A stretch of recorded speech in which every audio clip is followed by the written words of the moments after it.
are not alone. This is the Resistance. What's up, everyone? This is the Tin Man with the Resistance. If you're watching this, you are the Resistance. I've got a beer. Genevieve has got a big gallon of water.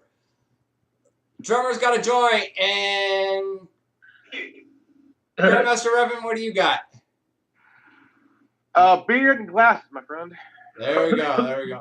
Okay, we're recording this very interestingly. We are on Skype and have a multi-video chat thing going on here. So that's hence why all the little panels. And I am recording this with my video camera and recording the audio on my Magic's video editor. So this is going to be a very interesting edit. So, but the topic of discussion, we are back with our roundtables, and I tried to get Connor and Cursed Wolf on it. Couldn't get a hold of them. The other people who said they wanted to join in, I guess they haven't gotten the memo yet. So it's just the four of us, essentially. And the topic for tonight is religious theology versus society's present and, as many would call it, evolving. Others would say de-evolving standards. So, where do we go with this? Well, honestly, I mean, you got to look at what's been happening recently. You know, I mean, you got, within the this past whole year from this past July. I'm sorry. You're good. I mean, just dealing with, well, the social part is, I mean, you got people covered head to toe in black, looking like goofy ass ninjas and shit. No, head to toe. And they're attacking people who don't agree with what their ideology or their their shit is. I mean, I believe I'm a libertarian conservative, so I believe that everybody has that right to say what they want. It's not hate speech if you say something that's, I mean, if it pisses them off, oh well. If it hurts them, oh well, because you know what? It's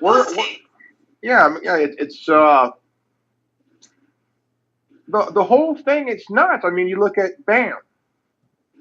True. They're a cult of bullshit. Antifa, they're a cult of idiocracy. You know, and you got, you know, I mean, the whole social thing within months really, really sucks. I mean, you know, I mean, to be honest, I mean, I feel like we're right back where we began when Obama was elected and shit. Socially. I agree. What do you got, Genevieve? What are you thinking? Well, my biggest issue is the teenagers. Honestly, they think that the whole world owes them something, and it pisses me off to the point where I want to slap them so hard they don't know their own names. I mean, they think that just because they were born into this world, you know, privileged, and that their parents spoiled and rotten, and not to mention CPS also tells you, oh, you're not allowed to spank a kid. Are you fucking kidding me? What am I supposed to do? Go, sweetie, you're not supposed to do that. No. I was spanked with a belt. That is discipline, not abuse. So, I mean, what these teenagers and kids of today need is a good belt licking on the ass. Bare bottom, okay? Honestly. But I remember getting hit with fucking fly swatters and sandals and shit. Oh yeah, man. I remember that, man. I remember that, man. The metal handles on the fly swatter. Holy shit. Oh yeah. Twig off the tree. Yeah, go get a switch. And we'd always pick the smallest freaking switch because we think that would hurt less. Boy, did we learn the hard way. Oh man, we learned hard way, hardcore, big time, my friend. Holy shit. Well, I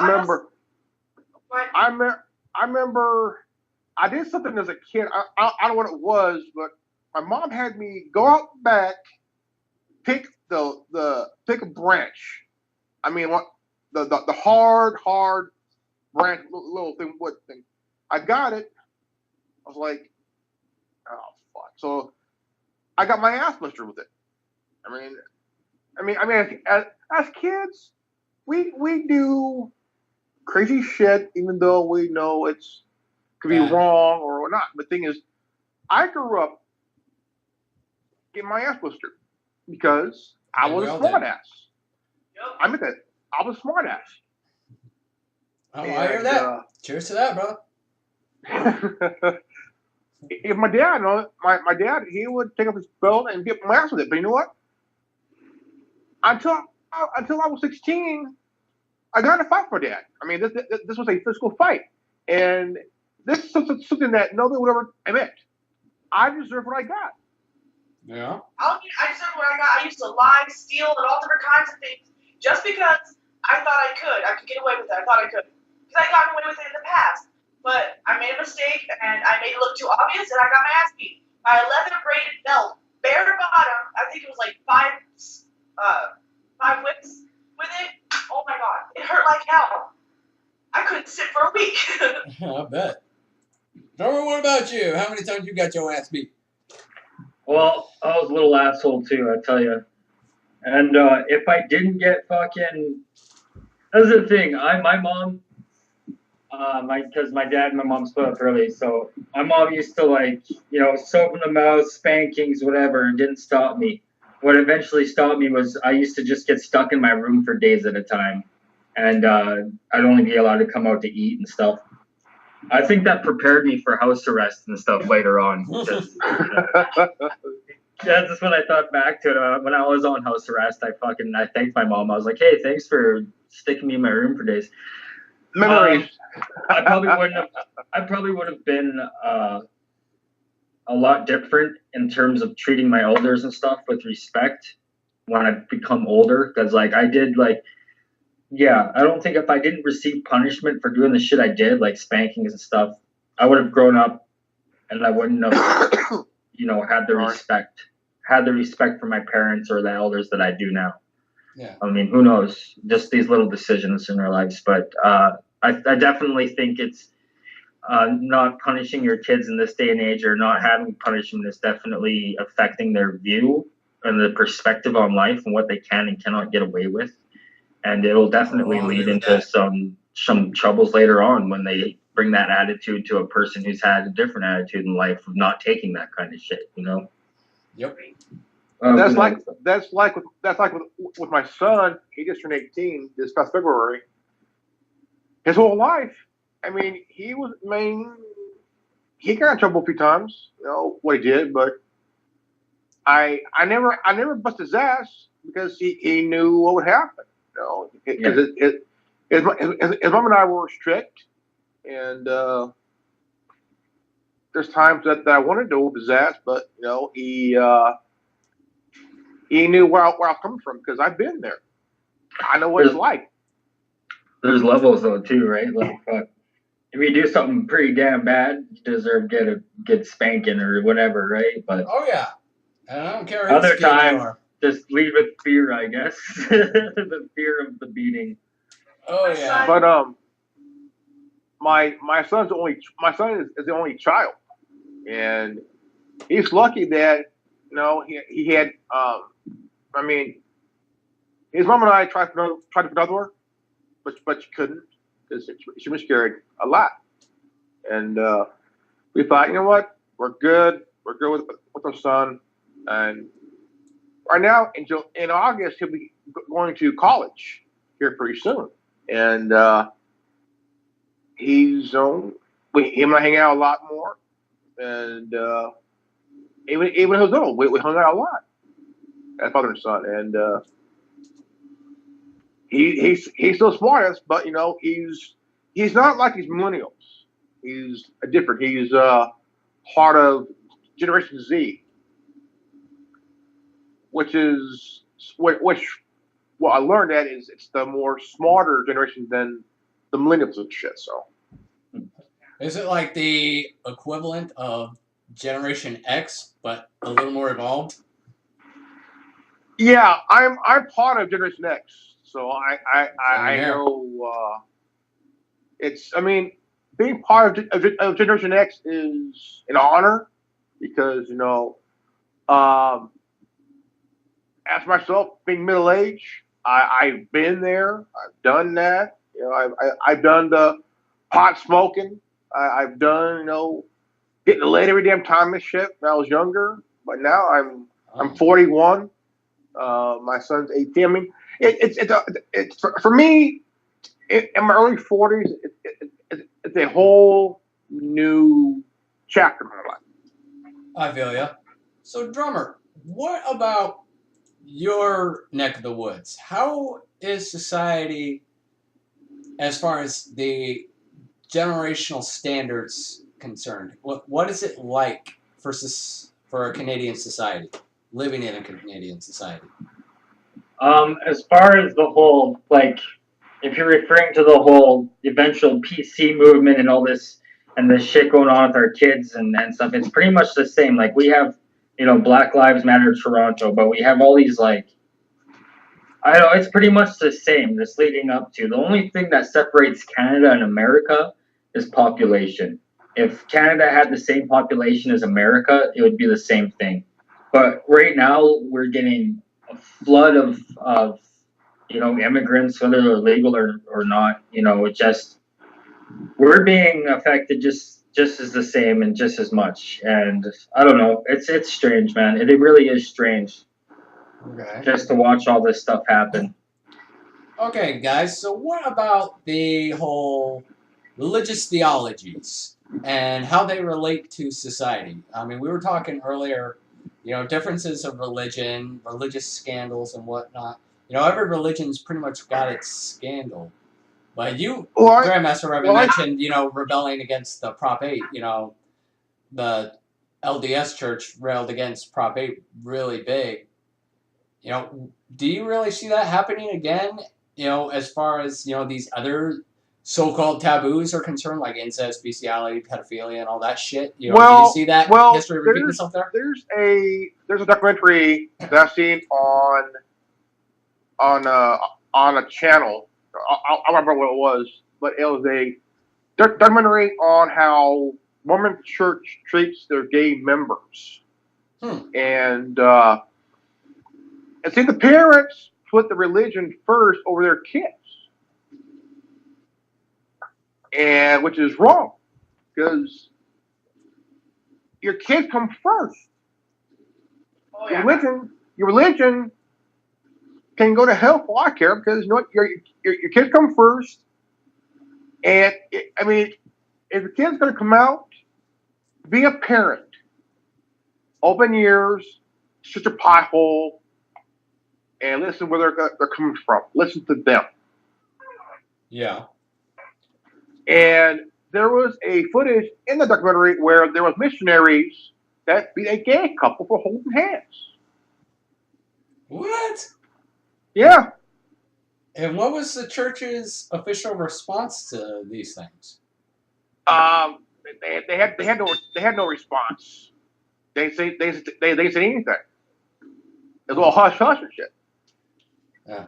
I'm sure there may have been probably a response, but it's just one of those things, Was it one of those documentaries that only really showed one side of the coin? It didn't show both sides of the spectrum, or did it actually show both sides? It showed both sides of the equation, because the attack was filmed right in front of the church's cameras and shit. Really? Yeah. So it actually happened on LDS property. Yeah. Something that they were televising, so I'm assuming this was in Salt Lake? Yeah. Huh. And how long ago was this? It was back in 08. Back in 08. It was around the time when Prop 8 was coming in. And that's when the Mormon Church spent about $122 million on the Prop 8. Yeah, I remember that.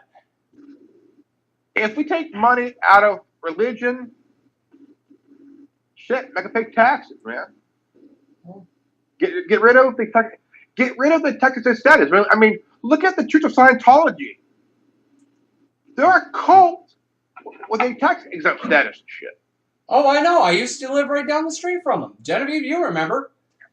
You and I went to that dance on their complex when you and I were dating. I went to Oklahoma this past June, and my son and I were in Los Angeles. In Los Angeles, and we've seen this. I seen the Scientology building. Yeah. Have you seen the one in Hemet? The big compound in Hemet where they got their movie studio and everything? Yeah, that's where Genevieve and I are originally from. Do you know that blue building? That the Scientology building, the big blue building? That was the background for one of the Three Stooges shorts. Yeah. Yeah. Yeah. A famous background for one of the shorts of the Three Stooges. The Three Stooges? Yep. I wouldn't doubt it. And, you know, a lot of celebrities are involved in Scientology, and just as they're involved in Judaism and Zionism and a few other theologies. You know, I don't choose to integrate religious theology into society, but I think we would probably all agree that church and state in most regards should be kept separate. Would we agree, guys? Yeah. Well, that depends, because if you're pro-apocalypse like me, then you definitely want the church and state to be merged. Okay, well... It just leads to the nukes. Just busting balls. Okay, so here's a good question for you. Here's a good question for you guys. At which point, if the church is going to be involved, which church is it that needs to be involved? Is it going to be the Mormons, the Catholics, non-conventional Christians, traditional Jews, Zionist Jews, Muslims? Who is going to be the spokesperson for all these religions, if any one religion at all? For what end? Neither. For a religion that leads to apocalypse, or for what would you...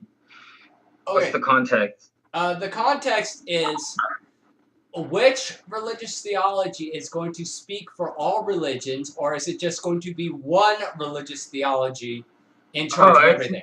It's not going to be any religion at that point. At that point, religion isn't going to be existing. Or if it is a religion, it's not going to be one that we have a label for yet. It's just going to be a unity. And there's not going to be, at that point in the world, we're going to be beyond labels. And we're just going to be at this place where it's either you fight to survive. It's just going to be unity. The church. It's just going to be the body it's of not Christ. It's not going to be anything. It's just going to be, something we don't have a word for yet, because we don't know what it is. Genevieve, you look like you got something you want to add, honey. I would say neither, man, because, you know, I mean, if it happens, it happened. I mean, you cannot, I mean, there's no prediction. There's nothing to stop it, because it will happen one way or another, no matter what. I definitely don't want the Zionists or the Catholics in charge of anything. But the way Genevieve was sitting, I'm kind of like, hey, jump up and down. She's like, mate, she thought about it. She thought about it. Now I can't help but look. I can't really say anything about the religions because I'm Wiccan, so. You don't have an opinion or a thought? Okay. Because honestly, the way I see it is that Wiccans have always been blamed for everything, and it's just another hurdle that we're going to get over, and sooner or later we're going to be the only religion, just like we were in the beginning. That might actually be true. I agree. Okay. So at that point in life, or whatever the world is, it's just going to be, it's beyond all of that we've made, and it's going to be back to the source, because it's going to be a restart. That's what it is. Well, essentially, that's what the Book of Revelations depicts. It's like, okay, humanity, you fucked it up. Reset. That's why I'm all for it, man. Fuck it. It's happened. We're going to survive. It's happened before. It's written down. That's just let it happen. Yeah. Okay. That part I agree with is that God, whatever higher being it is going to turn around and he's going to turn, he or she or they are going to turn around. They're going to say, you know, look, you guys fucked up this perfect world that we created for you guys. So, you know, we're going to push the reset button and we're going to have you go back to the way it is. Yeah. And everyone's Try going to again. have to either. Try again, right? The only way to get out of this cycle that we're in is to discover something that we haven't discovered before as humanity, to unite under this essence of whatever force you want to call God, you know? Yeah. Because we all have different names for it, you know, but it is the same thing. Yeah. It's like the only way to break out of this cycle we're in is this fuck it up restart is to find this thing that we haven't found before and unite under that. And then maybe a change can be made where we can save ourselves. But, South Park's Ginger Cow. Yeah, exactly. I just watched that one too. That was I want to quote George Carlin. The world's fine, but people are fucked. Yeah. Exactly. No argument there. No argument there. So what about people and about religion here? I'm going to quote another from George Carlin. Okay, there are people who believe there's a entity in the sky, the invisible man in the sky, all powerful, all knowing, just can't handle money. Yeah. No. Yeah. Religion brings in billions of dollars every freaking year, but he cannot handle money. Now, if God was a woman, then there'll be a whole new different ballgame, buddy. That depends on the woman. That really depends on the woman. You know, I mean, a lot of women, they love to shop and all that shit. Those are the spoiled bitches that don't deserve to live. I'm not going to say any names. You know, you and I have had this conversation before, Genevieve. Many times over the years, over many different people. So I think there's quite a list, sweetheart, of people, both men and women, that you and I know, respectively, who should not be in charge of a checkbook in any sense of the word whatsoever. I shouldn't be in charge of a checkbook, fuck. I just buy a lot of pot, a lot of weed. I was fighting saying it, but you just said it for me, dude. I mean, come the fuck on, dude. Well, I believe if everyone fucking smoked a joint, we wouldn't have all this shit going on, right? Dude, if everybody smoked a joint at the same time, we'd have world peace for 2 hours. Yeah, man. That's it. It's like... I can't guarantee that there'd be any food left in the world, but we'd have world peace. Hey, you know what? That's the worst thing that can happen is you get the munchies after you smoke pot. I used to smoke pot. It was phenomenal. I felt so smart and so amazing when I did. Well, most of the time when you and I would smoke, we'd just go to the bedroom and fuck like rabbits. That's a good thing to put out on a fucking line. Hey, I don't care, Genevieve, I don't care how young you are, honey. You know, you loved it, and you wouldn't have traded it for anything in the world. You are the one who gave me the nickname Aphrodite, so shut the hell up. I ain't lying. You earned it. Hey, man, there was a reason she was my fiance. The only reason her and I aren't married right now is because I'm an asshole. No, you lost your temper. Because I'm an asshole. Most guys can be assholes. Yeah. He lost his temper over a tattoo. I did. Over something insanely stupid. This one. Yeah, I lost my shit over that. That's cool. Yeah. That's the tattoo he lost his shit over. Yeah, there was a lot of underlining dynamics, you know, rather not getting you mean because your religion? No, it didn't have anything to do with religion. It just had to do... A lot of what it had to do with was I wasn't wholly over somebody else. And I think, in a sense, Genevieve felt threatened by that. So she went out and got the tattoo because it would remind me of that other person. You know, maybe I would have appreciated her more. Oh no, she's shaking her head like that's not what's up. Okay. No. Out with it, honey. I got the butterfly for my mother because she was struggling with her diabetes. And I also got the tattoo because I told him that he needed to make all new memories with me. Yeah. Oh no, Revan, looks like we stumbled our way into some sort of fuckery. Yeah, I think we did. Rule number 1: keep the past buried. Exactly, thank you. And I think, you know. What do you mean? You're the one that brought shit up. I did. I did, but you know, it's one of those things, you know. In order to learn from your mistakes, you must first remember your mistakes. You know what? You gotta get over it. Yeah. Well, I am over it, and I think you're pretty well over it too, considering how good of friends we are nowadays. It took a while. It did. It took a while, but you know, unlike a lot of people in this world, we actually got to the point where, you know, we could forgive and forget and learn from the mistakes of the past. That's the best thing to do is forgive and forget and keep it all. I mean, my son's mom and I we've been apart for 12 years. We've been separated for 12 years, and we're good friends.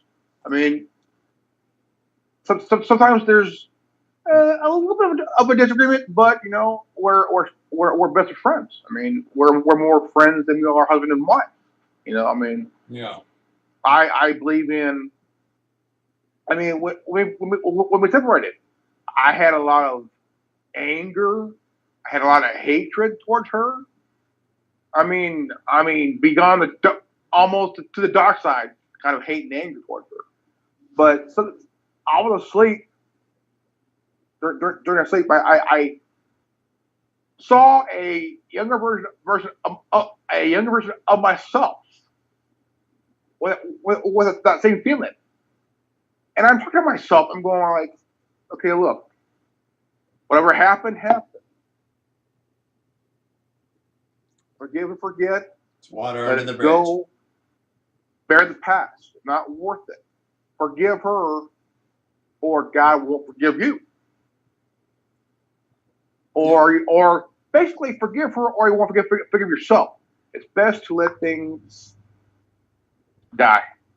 Be friends, because you know, if you don't, it will ruin your life to the day you freaking die. Yeah. I mean, and I think me and Genevieve are, and correct me if I'm wrong, Genevieve, that you and I are to the point that if you weren't in a relationship, you and I probably could wind up dating again, you know, especially considering I've turned my shit around. I'm thinking about it. She does that to me all the fucking time. Private conversations, totally different story. Well, hold on. Let me throw my hat into the ring here. Oh, but she'll bust my balls. What do you got? What do you got? You gonna throw your hat in the ring? You got something to say, or you want to throw your hat? Oh no, that was something to say. I'm like, I'll throw my hat in the ring, and we'll just let her decide. Ah. Oh, really now? Whatever. I just wanted to get something in. What are we talking about here? Does this video have a point? Or could I be watching something else right now? Oh, you could probably be watching something else right now. Okay, but let's get back to point here. You know, the whole aspect of forgiveness in society, you know, especially from the, quote, liberal standpoint, you know, there seems to be a lot of hatred coming from there, and, you know, maybe a lot of that is propagated by the right, and you know, and maybe there's a lot of give and take on that. What do you guys think? You know, the whole left. I was about to make a video on. They don't want change. They don't want change. They want they want to keep it the way it was when Obama was in office, because they felt comfortable right in that area, and they felt threatened by some else coming in and changing it 100%.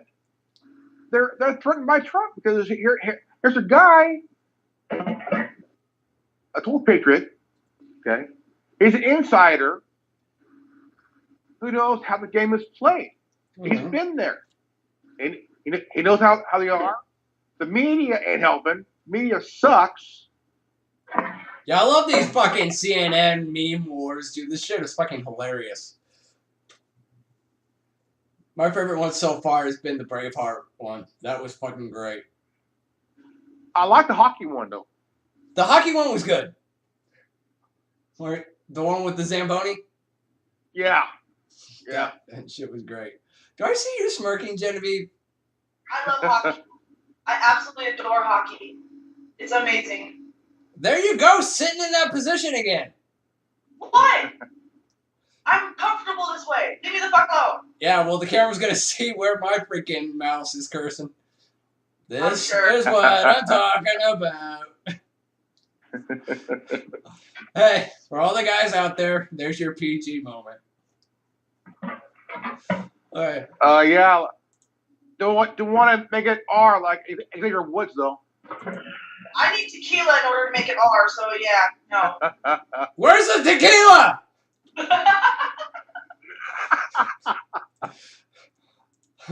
Jordan's like, what can I do? What can I do?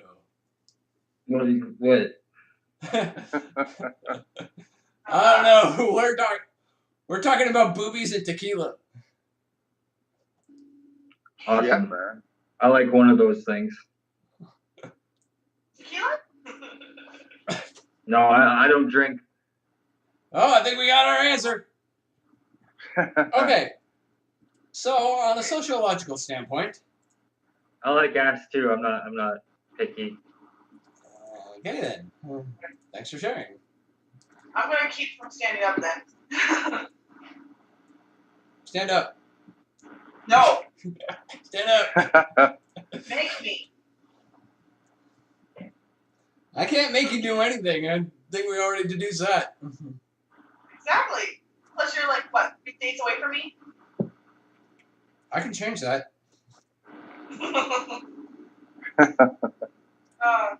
Drummer, save me. All right. I'm not officially allowed to leave the country yet. Do I even want to know why?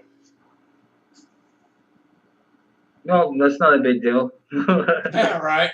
Let's not get The into law? the dynamics of our personal lives. We've already done enough of that, I think. Oh, I got small again. Ew. Fuck this. Not that kind of small, smartass. Okay, so here's a question for everybody. Since we moved on to the topic of Trump, where do you think he's going to lead this country, as far as things like the, quote, Prop 8 and other social issues like what Prop 8 was? You're going to have the incest, you're going to have the bestiality, you've got the fight for pedophilia. Do you think any of these things are going to become relevant issues in the current administration? Listen, he's not going to do anything. He's just going to keep doing what he does, and people are going to be perceiving it in different ways, and then they're going to be the ones that are causing the change. That's just the way it is. Their actions and their buildings are going to be the ones that bring in these propositions, and people are going to keep blaming Trump or whoever's in power, but that's just the way it goes, man. People are like that. They're stupid. Grandmaster Urban, what do you got? I'm just tired of hearing the whole thing about Russia bullshit. You know what I'm saying? I mean, it needs to go. I mean, the whole country is tired of hearing about it. The whole collusion bullshit. Just, I mean, there are important things besides this whole collusion bullshit. I mean, there's a shooting. My son came across it on social media, and this 20-year-old kid he had a fixation on a cartoon character from that cartoon where the kid becomes a ghost and shit. Danny Phantom? Yeah. and he was totally in love with this character, this female character, and he went in, killed most of his co-workers, and then offed himself. Now, how come the media won't cover that shit? Is that like borderline necrophilia, or is that like an obsession with like cartoons? What does that classify as? As a I don't know. as a sexual dynamic? Why are we not I don't know. talking sex? We're supposed to be talking about religion. Well, we're talking about religion and society. You know? Social society. Yeah, and how the two clash and where society's going to go. Is it going to go to a religious standpoint, or is it going to go to a quote social decay standpoint? Society's gonna go to hell. It's going to be a survival standpoint. There's not going to be either of those. Exactly. It's just no. Society is gonna end up screwing itself over, and everyone's gonna blame everybody else because they can't take responsibility for their own actions because they're stupid and petty. Although I can't imagine a Book of Eli kind of situation where, you know, all the Bibles are wiped out and then some dude gets a hold of the last Bible and uses that to influence the world again through the need of believing and through that need of having, because it's going to be tough times, whatever is ahead, even though we're in tough times now. Like, people need that, whatever you want to call it, right? That source of hope. So there is always that chance. Yeah, it is. It's a really good film. Seen that. It's a real good film. And it's like, it really puts into perspective, right? Like it just, that's the way it is. That's the way it is used for right now. So imagine that in like future where people don't have internet or people don't have like all these things to make their own decisions.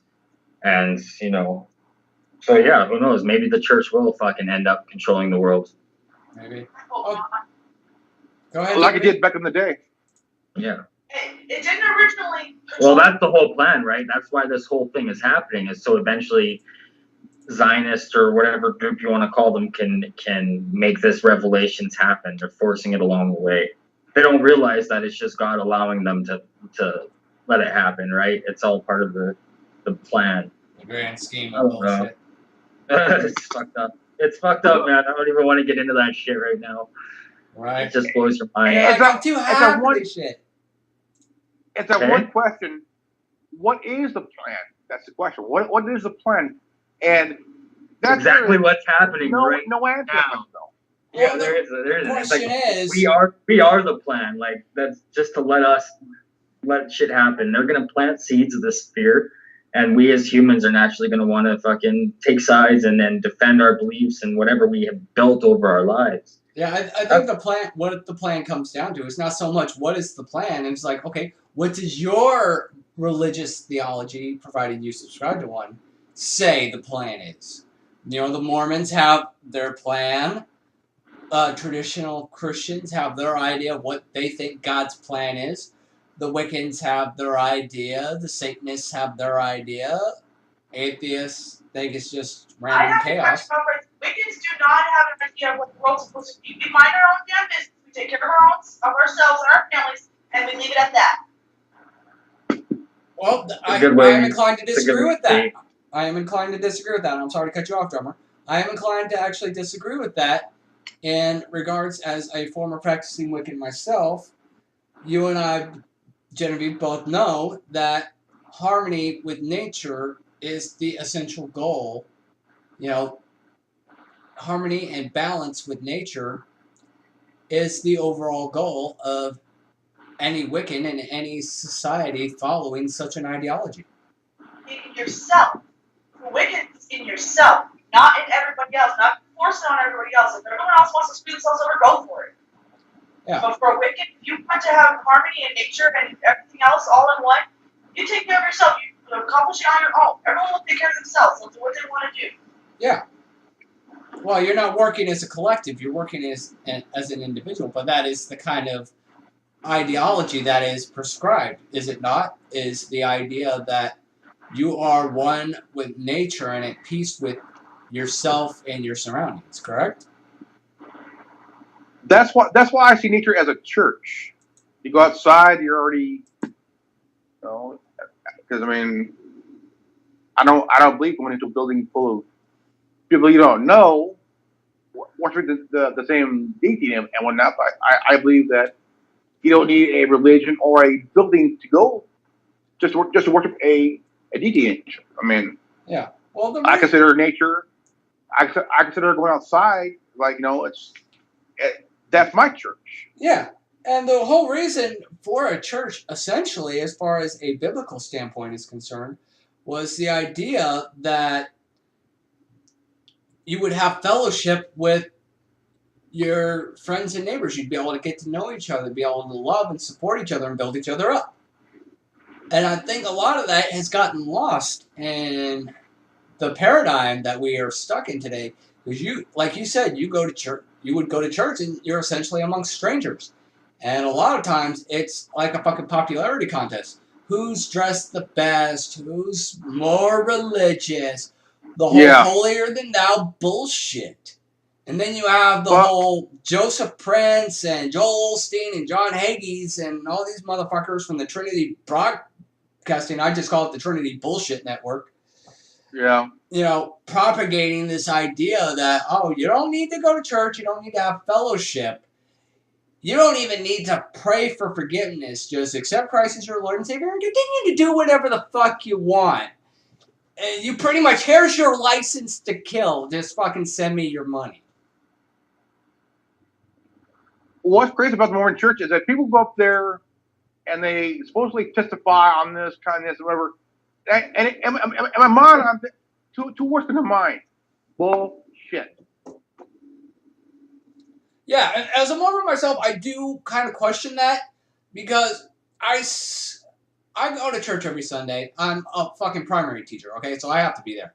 I teach the youth. But, on the Fast and Testimonies meetings, like what you're referring to, you get these people who go up there and bear their testimonies. Oftentimes, it sounds forced. Like they don't really mean what they say or they don't really believe what they say and are just kind of saying it at a repetition. Yeah. But in many regards, you do get those people up there who genuinely do feel the Spirit, do believe that what they believe in and what they follow is the truth. And I think that's where real faith and real power comes in, is when you truly believe in something. It's not the religious ideology, it's your belief in it. It's you are the car that makes you are the engine that makes the car go, essentially. Yeah. Well, the thing is, most people, when they'll have their first spiritual experience, or they'll have an experience like that, like an epiphany of sorts, they'll attach to the religion. Like that's what I did. I attached to Christianity, but the difference is when people attach to their religion, most will just keep staying in there. And instead of exploring this spiritual experience they've had, they'll rely on other people's interpretations of it. And that's really what the organized religion is, in my opinion, most of it. Just this congregation of one person's perspective on it. And, don't ask questions, don't do this, don't do that, or else it's this. And that's a really bad way to look at it, because you should really explore, be really open to other people's experiences and how they've come to it. And that's how you grow, and that's how you learn. And that's how we're meant to be as humans. We're supposed to be growing and learning together instead of using our experiences to separate each other. Whatever definitions we've made with words that really just mean the same thing. You're referencing my last video, the God prefers spiritual that's foods one to of the religious things I've been saying since I left on the Spirit Quest, man. Like 3 years ago. That's in the first fucking video I made. Leaving for a Spirit Quest. Yeah. Well, it's true. It really is true. I mean, people need to explore these realities and get out of this idea that what somebody else is telling you is the end-all fucking be-all. How the fuck do you know? Okay? You got a sheep telling another sheep what he thinks the shepherd said. He doesn't speak shepherd, he speaks fucking sheep. For Christ's sake. Okay? It's fucking ridiculous.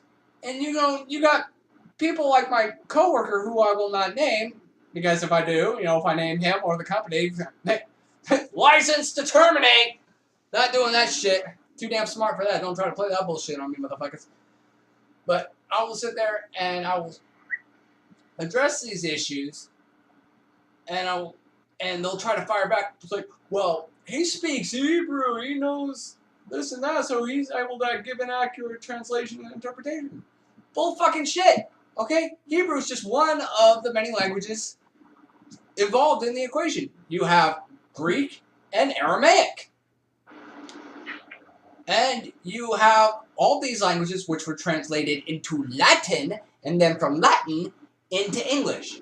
Can your motherfucking teacher differentiate between those languages? Does he even have any understanding of any of said languages? Probably not. My name's Hebrew. Say again? My name is Hebrew. It's in the language. Yeah. I noticed that. And, a lot of people,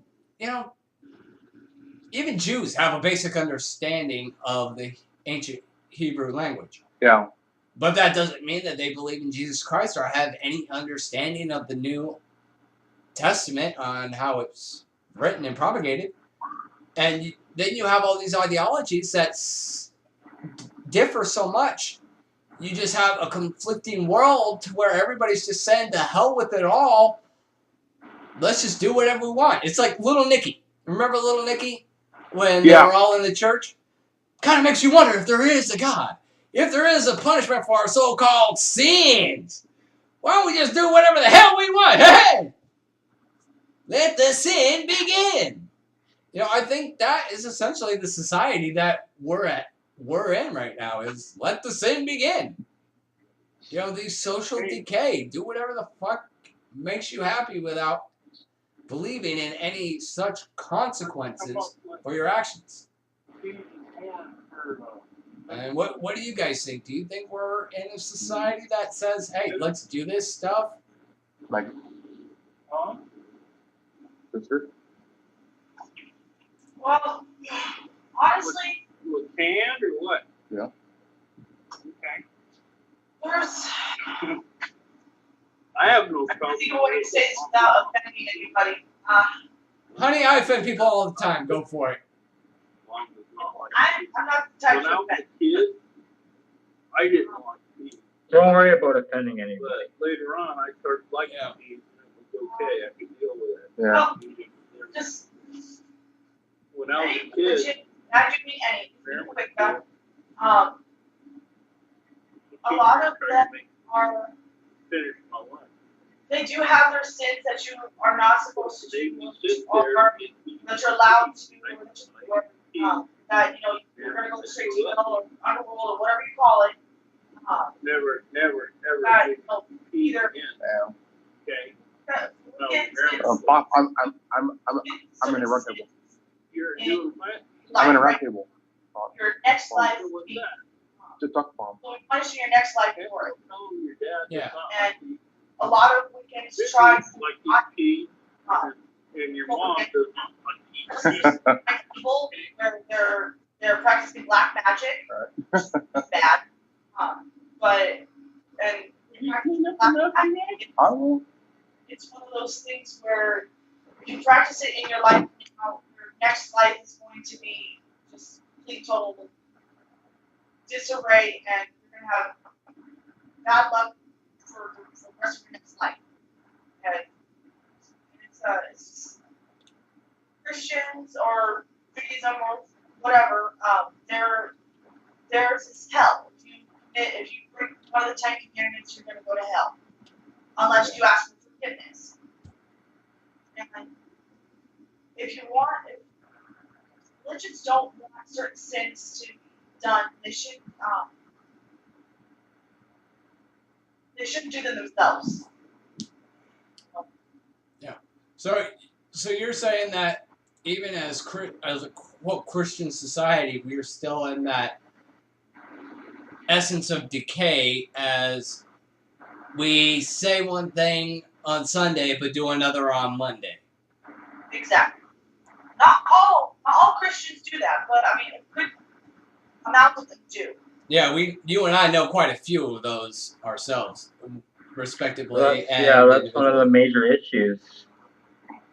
Is that they all have this false perception on what Christ and they're all following this book, and when really there's just all you gotta do is follow the moral example of the person they called Jesus, right? Even if he didn't exist, like the moral example is sound. Yeah, Follow that.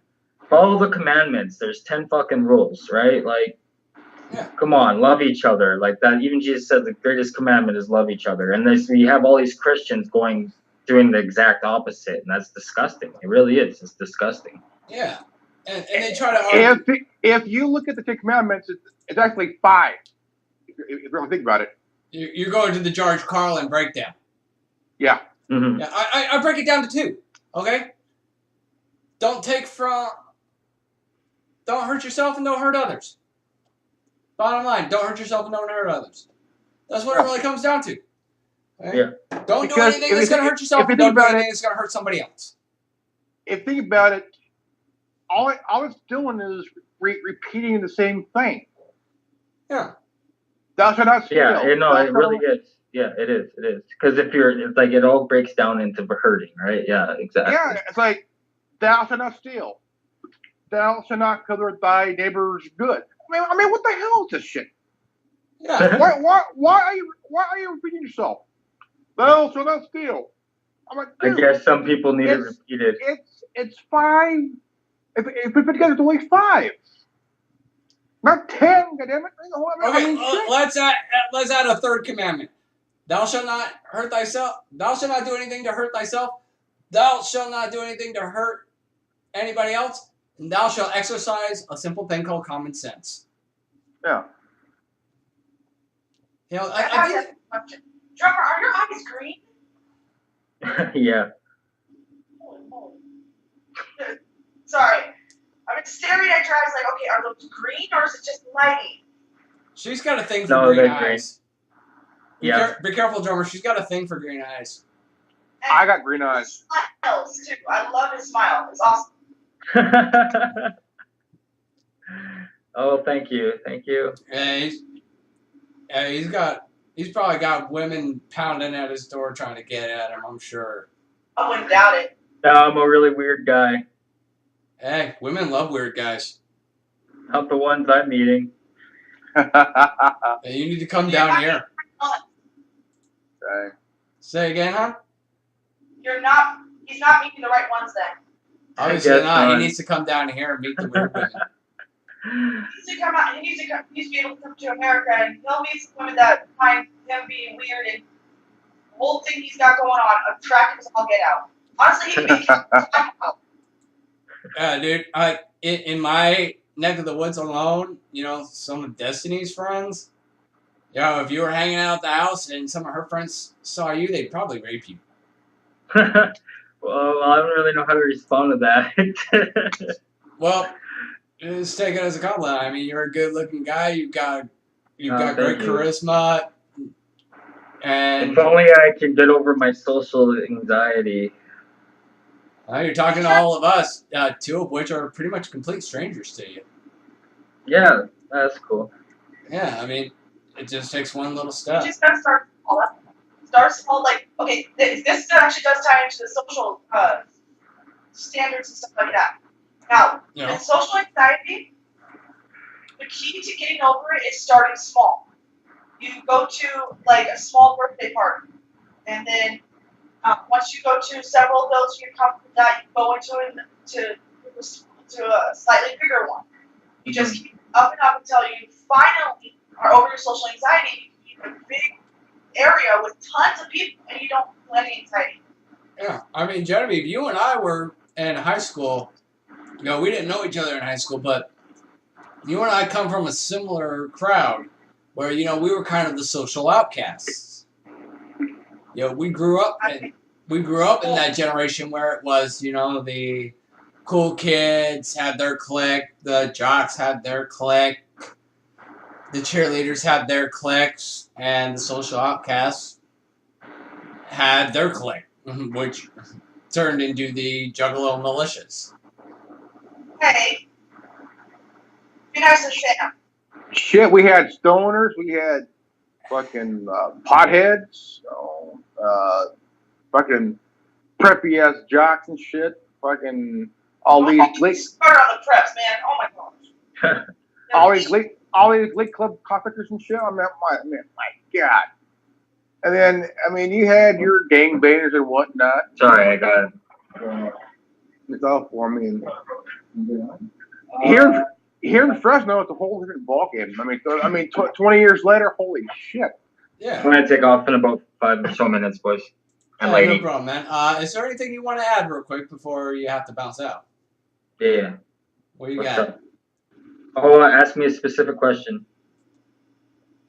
Okay, I'm gonna be a dickhead and piss a lot of people off. How many niggers does it take to screw in a light bulb? I'm not gonna answer that. Come on now. I'm not gonna. That's not going on my soul. Yeah. In all My friend seriousness, who was just here probably would have answered that. yeah, I have to interject the offensive comment every now and again just to piss somebody off. Keep them wondering, is he fucking white supremacist or anything like that? No, I'm not. I'm just That's a dick. the one guy, like the one guy on the one video. He's like, I can't tell which side are you on. What are you? And then I wrote this paragraph explaining like sides. Why do I have to decide? And his fucking reaction was TLDR, which I had to Google means too long didn't read. And I'm like, he's like, TLDR, are you pro PC or not? And in my head, I'm thinking, man, what is it my problem that you can't concentrate enough to read a fucking paragraph to get your answer? So, but what I wrote down was, no, I'm not pro PC. Like I respect the drive, but I think their ideas and the way they're doing it is all wrong. I respect the idea of, I believe people should have complete freedom. The freedom to choose, the freedom to say what they think, and the freedom to have consequences to that.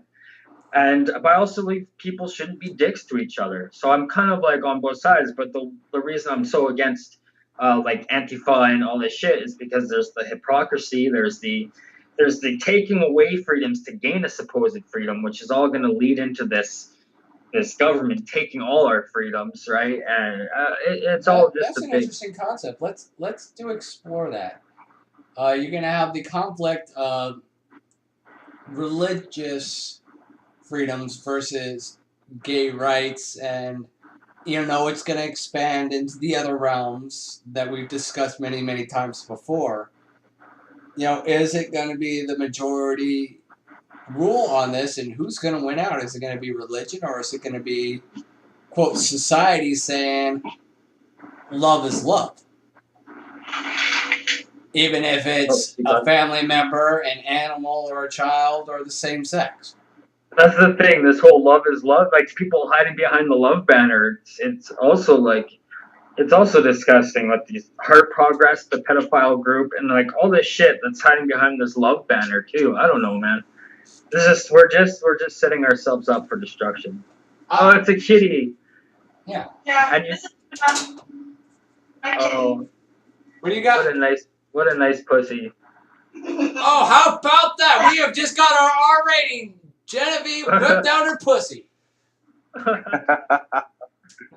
if you guys don't have me on Facebook yet, I think I got you, Revan. I don't know. No, this is being edited on on my camera. This is going to be fucking hilarious. If you don't have me on Facebook, add me to Facebook, okay? Okay. Yeah. We'll have a more in-depth conversation about you putting your hat in. Yeah, I'm looking forward to that. Oh, this is going to be interesting. I got to hear the details after this. I think I may have inadvertently hooked these two up. Hey guys, also take up my second channel, guys. What is your second channel? Yeah, Anonymous Liberty Media. Anonymous Liberty Media. I know you had the Grandmaster Rubbin channel, and then you did the Anonymous thing. Well, yeah, Anonymous definitely go check that out. Media. Okay, so we know Drummer's got to take off in a minute. YouTube. We know Drummer's got to take off in a minute here. Social decay. Who's going to win? Is it going to be religion that wins out, or is it going to be society that wins out? Nobody. Nobody? Nobody. It's going to be a stalemate. We're just going to blow each other up? I Yeah. think so, maybe. I mean, Either that or it's going to it's be. neither because no matter who it is, we're all. I mean, you know, the world's fine. We're fucked. Right? Yeah. Yeah, no, exactly. It all depends, man. If we can break the cycle, who knows? Who knows what can happen? And what cycle would that be? The cycle we're in Kill the right now, banker. this self-destruction cycle of this fear, and we're going to destroy each other. This has all happened before, and it's going to keep happening until we figure out What we did wrong? the solution, Yeah. whatever that is. I agree there, man. Yeah. All right, well, thanks for having me on. It's been a pleasure. I'm going to go get high with my friend. Good night. Okay. All right. See you later, everybody. Later. And Bye, bro. Add me on Facebook, Genevieve. I'll talk to you later. like I said, I think I just hooked the two of them up. Hey, man, I'm going to do it just to spite you. You Just would. kidding. You would fuck my ex-fiance just to spite I'll me. help you with that. Oh, see?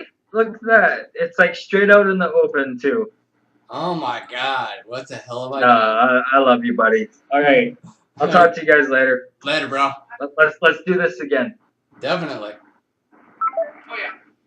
Okay. So that was interesting. Like I said, I think we may have played a love connection tonight. What the fuck? Oh my gosh. You know, it's Might have. he's in Canada. Come on now. Yeah. Again, that would probably never work. Unless he did move out here. That's surprising. I have no passport. Can't go. Okay. So, what do we think about the social direction that we are going in society? I mean, we've got these issues that are coming up that are like the next Prop 8, so to speak. And then, interestingly enough, today, you know, we haven't. I'm surprised it took us this long to even get to it. The video that was on RT today, and Grandmaster Rogan, I know you're. It don't matter. To be honest, no matter where you go, because there'll always be a fork in the road. Right? That road where there's a arrow goes left, goes right. I mean, it don't really matter really because, I mean, society it's basically it's fucking itself in a very big way, and no matter where you go, the crossroad or what, there'll always be that arrow that points left or right. I mean, you know.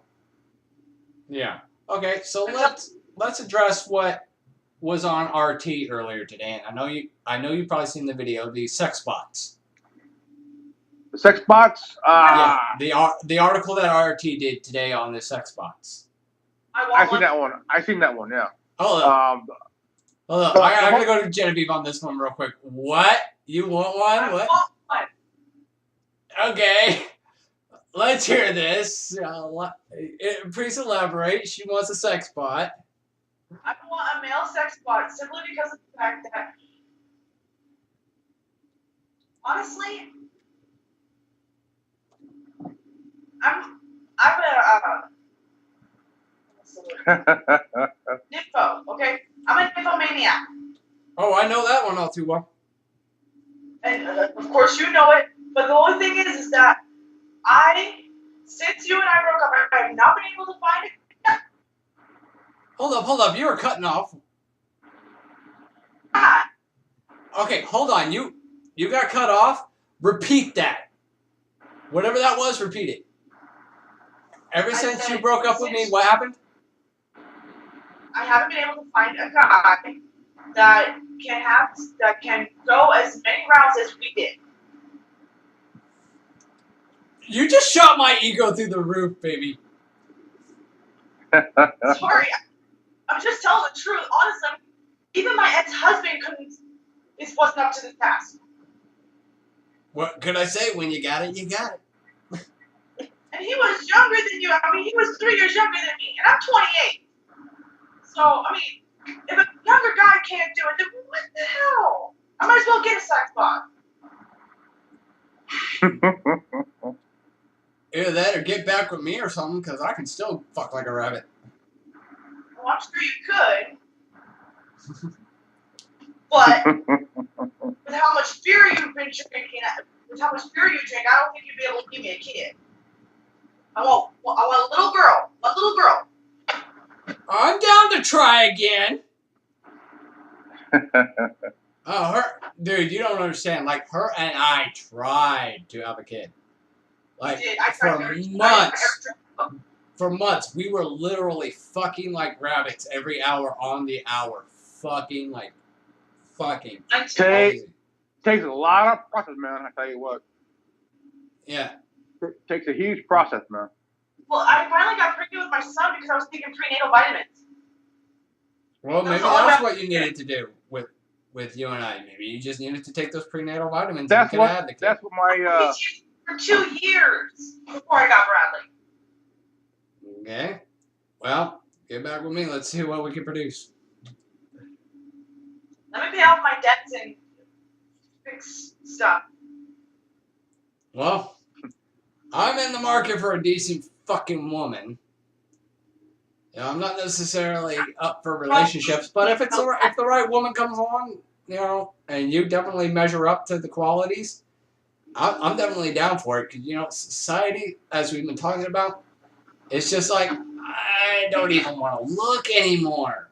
I don't even want to try dating in this world anymore. It's just like, oh my God, people, get away from me. You are disgusting. To be honest, Far from decent. I'm looking, but my kind of woman is someone who won't judge me. And that's hard to find. Yeah, that is very hard to find. And Genevieve can tell you I'm a very unique case, you know, especially in the political activist realm. You know, I mean, more and more people are becoming accepting of that, but, you know, there's just a lot of variables and a lot of dynamics that just some people can't get around. If it's not one thing, it's another. And sometimes it can be the smallest and most stupidest of fucking things. Oh yeah. I like a woman that's funny, smart, but also has a wicked sense of humor. That's twisted. Oh yeah, And definitely this one. someone who Will you is stop, not. Chris? I mean, someone who's I not can't help afraid it. of I'm being having honest, baby. drinking like it is, man. You know. No, I hear you. You know, and there's somebody out there for everybody. And, you know, it just seems like in society today, you know, that's another issue we can discuss. You know, and you guys would probably be the best to discuss it. You know, two divorcees and, you know, who are open to the idea of finding legitimate love. Do you think that it's possible in today's society to find legitimate love when society is propagating the idea that love and marriage and the family unit in the traditional sense is not necessary? The one thing that could kill a relationship is that if one is a Democrat and the other one is a Republican, and that right there would kill a relationship in a very big way. Difference in political ideologies. Yeah, one of them. That's one of them. Because, I mean, I wouldn't put that into a relationship. That's like a no-no there. A line you don't cross. Yeah, like, it's like the saying goes, two things you don't bring up at the dinner table is religion and politics. Yeah. Yeah, it's the two damning subjects, unfortunately. Hell, But what can I it's say? okay. Well, welcome to the Worldwide It's okay Resistance for Network. sports. I mean, it's okay for sports. You know. Hey, son, how's the Spurs this year? Oh, yeah, Dad. You know. Oh, I got a story for you guys. You're gonna love this one. This one I actually hit my coworker with on Friday, the religious guy. Yeah. I asked him, you know, hey, you're against the rules and everything and all that. He's like, what do you mean? I'm like, the whole lawgiver thing, you know, the whole what say the rules don't apply. And he's like, yeah, what are you getting at? Well, the backstory is he's a major sports fanatic aside from being a religious nut. And so I asked him, I'm like, do the rules not apply to your sports team as well?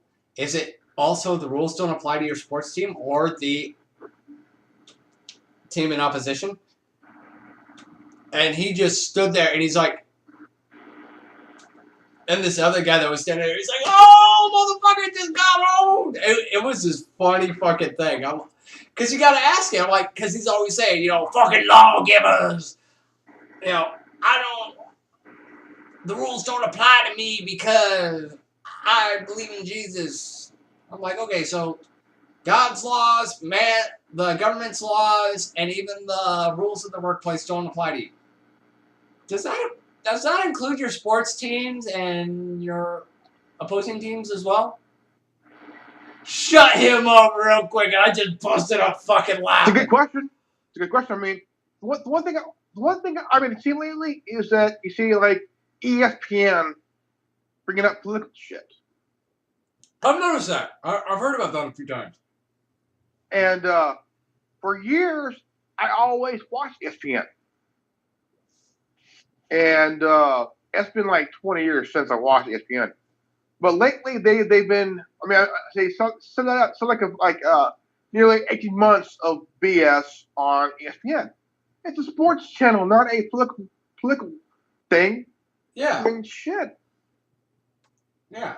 Well, you know my philosophy, and Genevieve knows this especially. I'm not really into sports.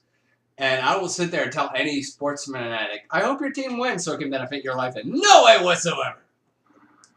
Pisses people off so bad, especially those sports fanatics. Because I'm just such an outspoken dickhead. And I just laugh. Because I look at sports in the traditional sense. You give them bread and circuses and they'll never revolt. That's how I see it. That's how I've always ever seen sports and shit like that. I mean, Genevieve will tell you, I love wrestling. I used to work in pro wrestling. But, I don't let it consume my life. I mean, Genevieve, honestly, honey, let me ask you. When you and I were together, living together, how many times did I actually sit down and watch professional wrestling that you could honestly remember? 3. Huh? 3 times. 3 times? And you and I were together for quite a while. And you gotta figure, like, WWE, who's the main fucking network for that shit, is on 2, maybe 3 times a week. It just goes to show how much I've actually fucking watched this shit. I mean, I'm a fan. But I don't let it rule my life. If I watch it, I watch it. If I don't, I don't. And it doesn't... There's a channel called Sean's View Entertainment. Yeah, and what is that? And he does a lot of the wrestling stuff, WWE and TNA stuff. He'll do rumors and whatnot and news.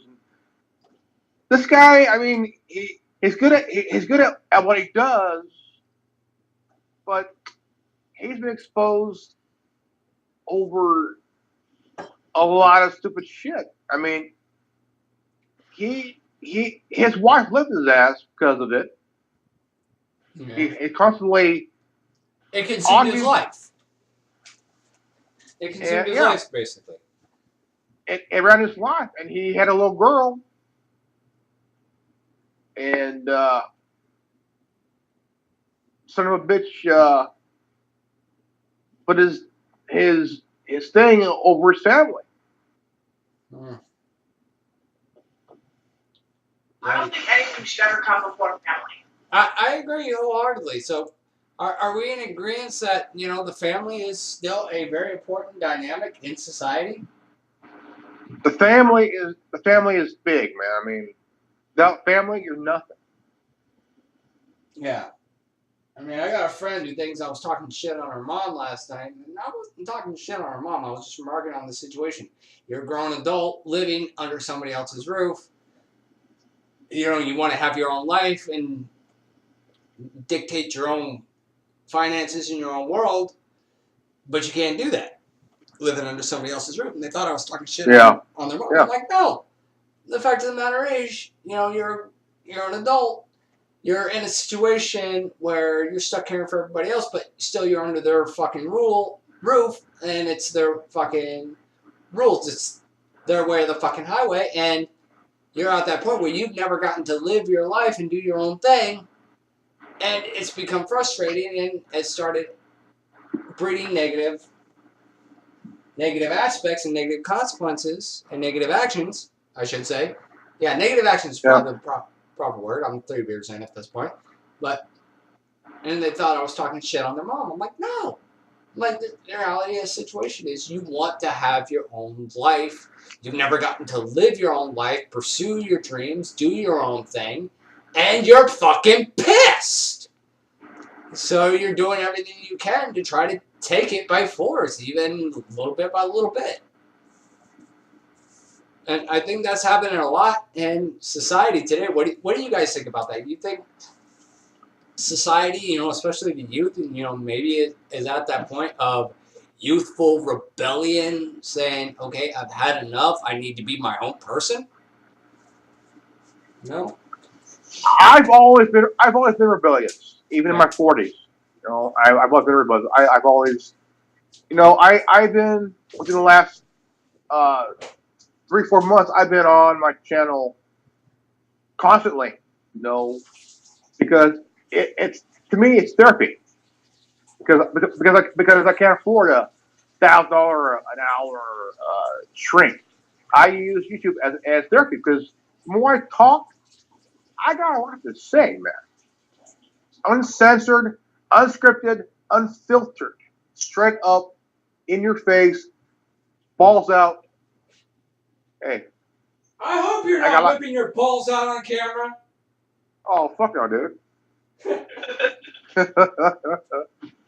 But I've been working on my second channel. Started slow. I haven't really checked on it until about this past June. 552 subscribers with only 80 videos. I mean, it grew quick, and I didn't know that until about June. Yeah. Well, one of my hubcaps fell. And then, because my first channel, I got 115 subscribers and only 608 videos. Yeah. It's because you didn't have the anonymous ties to it. I mean, look how many subscribers I got in the time that in like the 3 months that I had anonymous content on the channel. And then, we took it off and made a separate channel for the anonymous content until that got shut down by YouTube. But we started losing subscribers on the main. Yeah, we started. When? Back in like 2014, dude. They fucking shut down the TWBRN and on network because of too many policy violations. So we got locked out of the account and they got shut down. Like fucking policy violations left and fucking right. They fucking hit us hard, dude. I didn't know that. Yeah, that's why I moved the anonymous content to a separate channel because, I wanted to distinguish our content from their content. I wanted to give due respect and say, hey, this is anonymous content, but this over here is something that we are doing completely independent so that one is not associated with the other. And especially if we say something that doesn't necessarily sit well with somebody in anonymous, we can say, okay, we're not dragging their name through the mud, so to speak.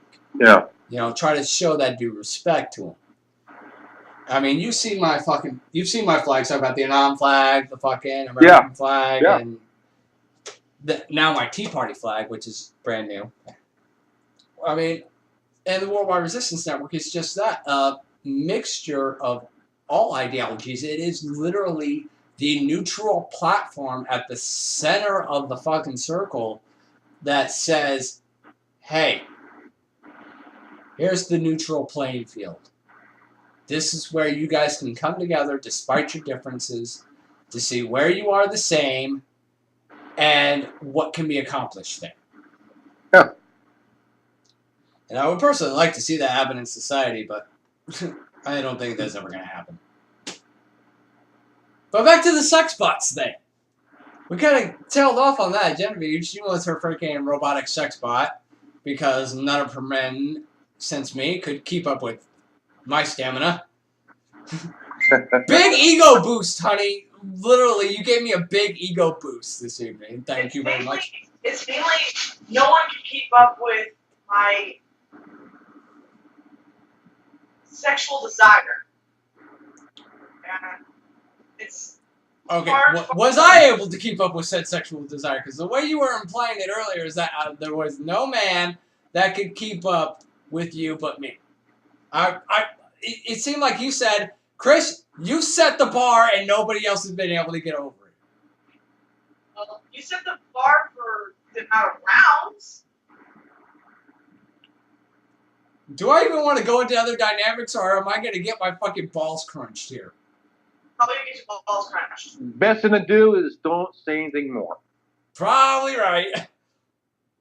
Hey, and in all retrospect, I will say this. The women that I've been with, you know, I've not slept with that many women, but, you know, the women that I've been with, ain't never complained. I left them all happy. Best thing for you as a guy is just admit you got the job done and ride this one, my friend. Yep, riding to the sunset. That's what I'm going to do on this one. Okay, but as far as the sex robot thing, okay, we know Genevieve's standpoint. Grandmaster Reverend, what is your thoughts on this fucking AI sex bot thing? Shit, I mean, Japan, they are good at things, you know, anime. Technology and shit. Holy crap! They got us beat by 70 years, man. Holy shit! Yeah. I mean, I'm not gonna lie. I mean, Japan's got some really cool shit. I mean, I'm a fucking Digimon fan myself. In fact, I'll be right back to the bathroom. go for it, honey. I mean, She's you look probably gonna at go masturbate thinking about me. I mean, look at. Look at what I got here, dude. Holy shit! Yeah, complete box Digimon. set. The complete box set, dude. I mean, yeah, I love my fair share. You know, and I've also got Avatar and The Legend of Korra and all that shit. You know, I appreciate good art. I like anime from the early 2000s. You know, a couple of Bebop, and Gundam. Yeah, Gundam was good. And I mean, Cowboy Bebop is like the only program I'll watch because I mean, like something about it kind of resonates in the past, like back in 2001 on Adult Swim. Yeah. I mean, like holy shit, dude. I mean, you'll get some pretty cool shit on TV sometimes, but you know, I try not to get too much into TV. Like, I'll get into like one or two things every couple of years. Like, for the past, since like 2011 when it first came out, I've been following Once Upon a Time. And that's been like the only show that I would actually sit down and watch and really enjoy. But I try not to get too wrapped up into television, especially that show, because and I've always been like, okay, if I watch it, I watch it. If I miss an episode, I can always catch it later. I don't get caught up in the, oh, I gotta watch it, and if I miss it, it's the end of the fucking world. Like my mom, Genevieve, be thankful you never met that woman. My mom, when she was alive, she was obsessed with the reality show Survivor. If she missed an episode or somebody was talking or even remotely interrupting her show, she would blow a fucking gasket. It's like, why is a television show so goddamn important? I quit watching TV. Yeah. Period. Because I got Xfinity, internet and TV. I'll watch RT. That's it. Yeah. That's it. RT. Yeah, I mean, I watch RT. You know, I get their notifications on my phone. I'm subscribed to them, you, and a few other people. You know, anytime you guys upload a new video, it pings on my phone. I could sit there, even if I'm at work, I'll sit there and freaking be loading the hubcaps. Watching fucking videos from you or RT or something, and just while I'm doing my fucking job. And, you know, that's how I'm able to keep up with everything. And, you know, I've got my movie collection, and, you know, I like my old Power Rangers. I'm really big on nostalgic shit. You know, everybody knows that. But I just got the new movie that came out in 2015. oh yeah, I got it too. I loved it, and you know, Genevieve, she'll argue, you know, you love it's all about the classic Rangers and all that shit. Now I understand where you're coming from. You know, it's hard to replace the original, and nothing's trying to replace the original. And you know, I think that the new film is its own unique idea. It's a reboot, you know. So granted, there's going to be substantial differences, just like there was substantial differences in the Friday the 13th and the Nightmare on Elm Street and Halloween remakes. I mean, there's always going to be Do you remember Friday the 13th on the Nintendo game? Yeah, purple that jumpsuit. was nearly 30 years ago, dude. And, Yeah. and now they got it for the Xbox. Oh yeah. And PS4. Everybody at work fucking plays that. I'm thinking about buying it for PC, but I don't know anybody who would play it on PC unless the Xbox and PlayStation networks integrate with PC. I'm sure that the Microsoft does, considering, you know, Xbox is owned by Microsoft.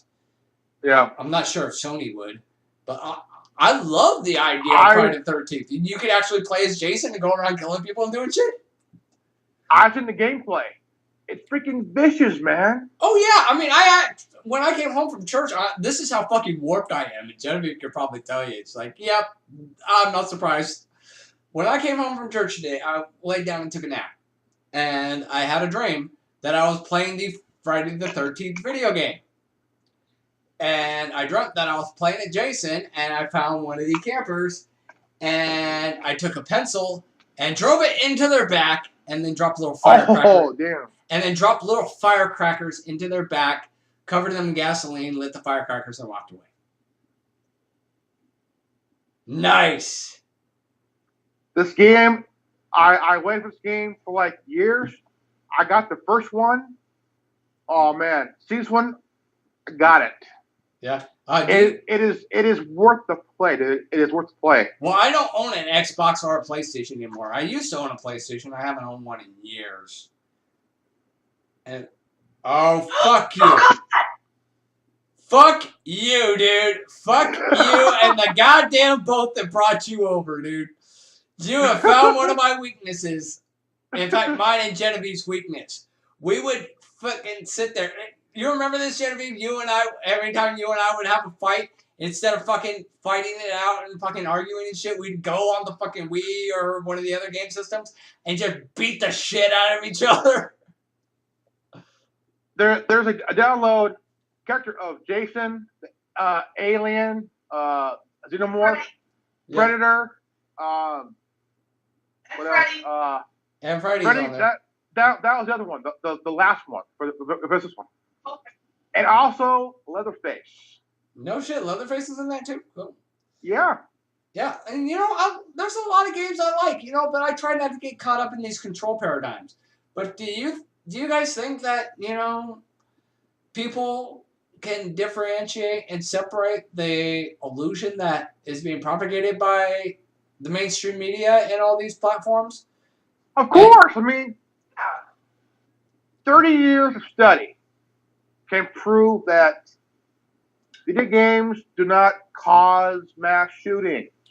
Well, I'm not just talking about that, but like what's being propagated in the mainstream. But also, video games can help increase your IQ points and your hand-eye coordination. Yeah. And I mean, it's one thing that it's all coming from the left. All the left. When Mortal Kombat came out.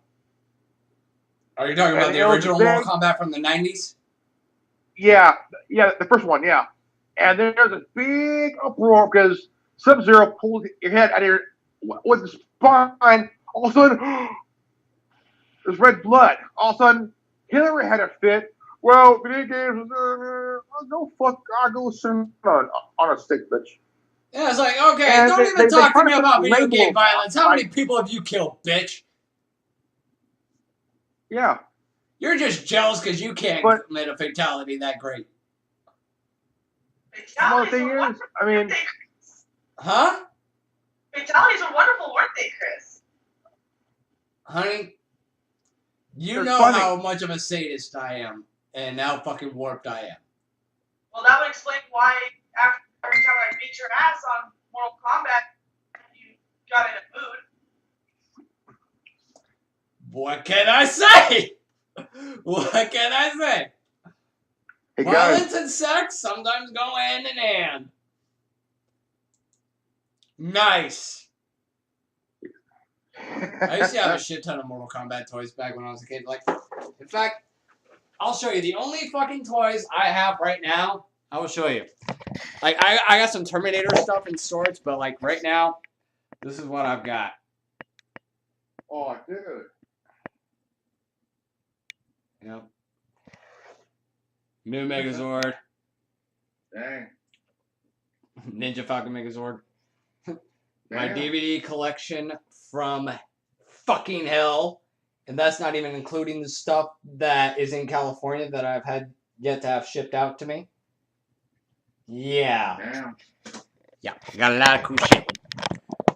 So, you know, I'm Damn. not opposed to aspects of media that are entertaining. You know, there's cool things out there. You know, but like you said, you know, people are smart enough to differentiate the fucking ideas and propagation that, you know, what is on TV is not always real. But, you know, in fact, you know, what about the subliminal shit? That's a good question. What about the subliminal shit that says, you know, that homosexuality, bestiality, pedophilia, incest is all okay, and the family unit is nothing, you don't need it. You know, what do you guys think about that shit? What do you think? Do you think people are buying into that? To be honest, there will always be subliminal shit. No matter if you're watching TV, like if you're reading a comic book or playing a video game, or I mean, watch. I mean, no matter what you do, TV, movies, video games, comic books, whatever. You know, Yeah. there's always that Easter egg. Yeah. You think people buy into those Easter eggs in a lot of respects and think that, you know, that's the way the world is or even should be? I think to a certain degree, some do, but I don't think all of them do, because I mean, it's like Back to the Future. Okay, Yeah. there was this Easter egg of the Cubs winning the World Series, and it actually happened. Okay, Well, they made it to the World Series. and there, in the background there was Superman versus Batman. Came out like was it 2 years ago? Yeah. And then there was hoverboards. Yeah, those came out recently. Not in the same dynamic that we expected, but, you know, we got them. Still waiting for hover cars. I mean, if you look at Back to the Future and where you got the whole hoverboard, the whole Cubs winning the series, and the Superman versus Batman movie. That's like nobody predicted a Freddy versus Jason movie. No one predicted. What do you call it? The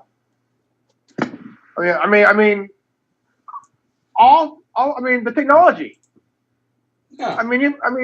Nobody thought there would be a smartphone or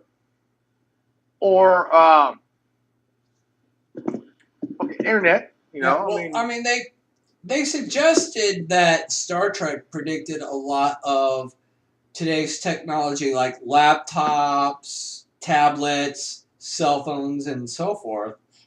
You know, they say that, you know, maybe Star Trek inspired a lot of that shit, or maybe they even predicted it. Who knows? But, you know, nobody can argue that you saw a lot of that similar style technology in Star Trek, especially in Next Generation. Next Generation, Voyager, and Deep Space Nine, you know, all were all about that. You're also forgetting Flash Gordon. You know, the movie Flash Gordon, and you look at Star Wars. The only thing I know about Flash Gordon comes from Ted.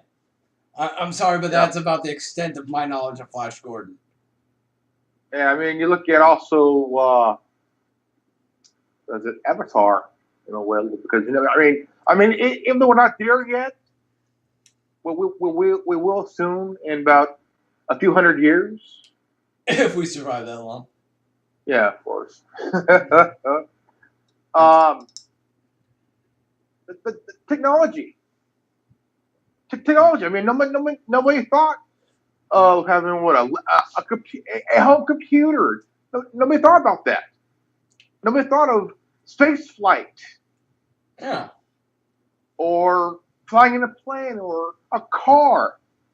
I mean, but we got cars that are computerized now. I mean, you got fucking GPS and shit, you know? Yeah, everything's computerized. I mean, even in the new Fast and Furious movie, they're talking. The whole premise was, you know, Dom is working for this cyber hacker, and you know, I'm not, you know, spoiler alert for anybody who's watching. You know, we might want to go see the movie first. Stop the fucking video at this point, but Dom was working for this terrorist who was a freaking top-notch cyber hacker who the government in this movie said even Anonymous wouldn't dare to fuck with. You know, Cypher.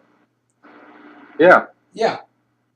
That was who Dom was working for, and she was taking over traffic cams to fucking spy on people. She was taking control of cars. Hell, she took control of a goddamn Russian submarine. Yeah. Remotely. I mean, so it's not surprising that technology is integrated into everything.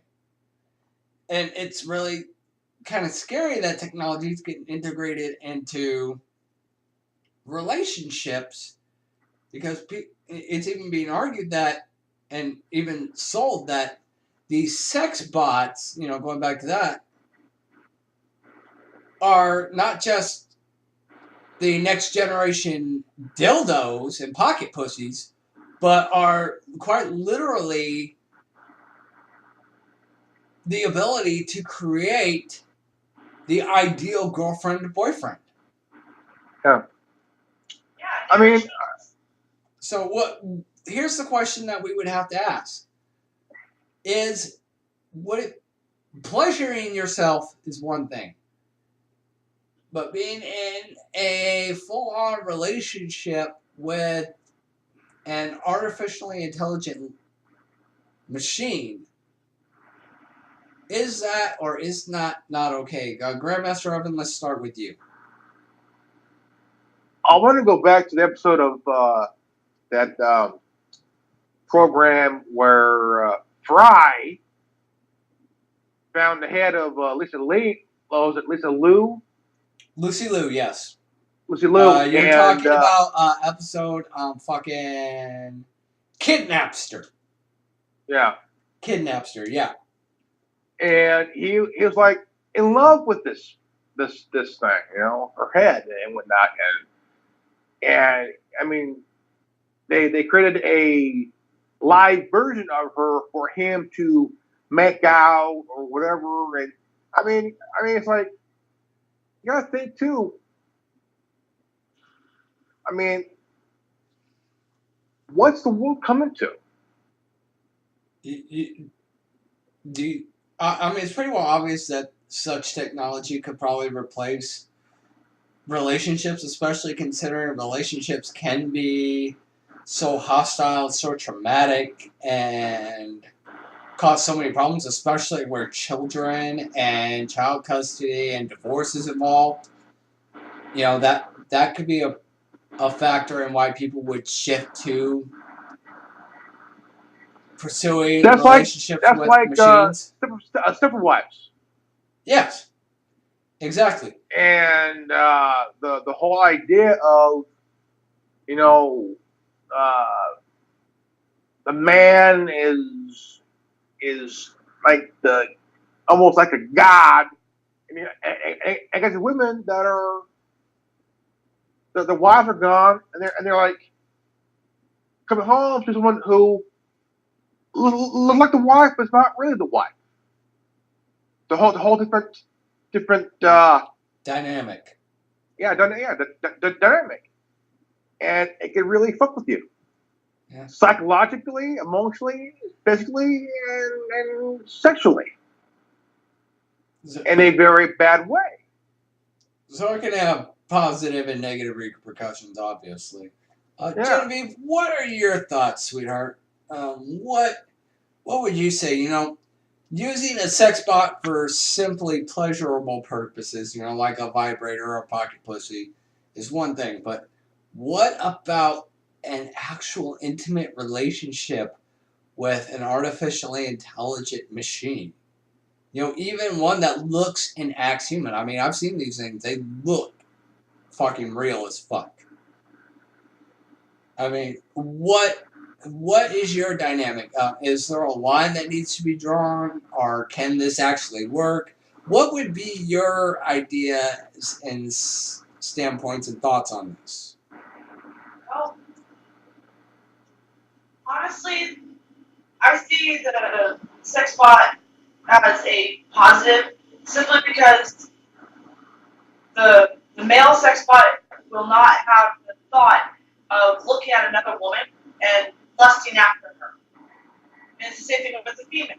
Female won't be looking at another male lusting after him and eventually resulting to cheating. And and plus a robot can't lose its temper, and a robot isn't going to turn around and go, "Oh no, you're wrong." And you tell them, "Hey, can you help me with dinner?" I mean, when we get to that point, they say, "Sure."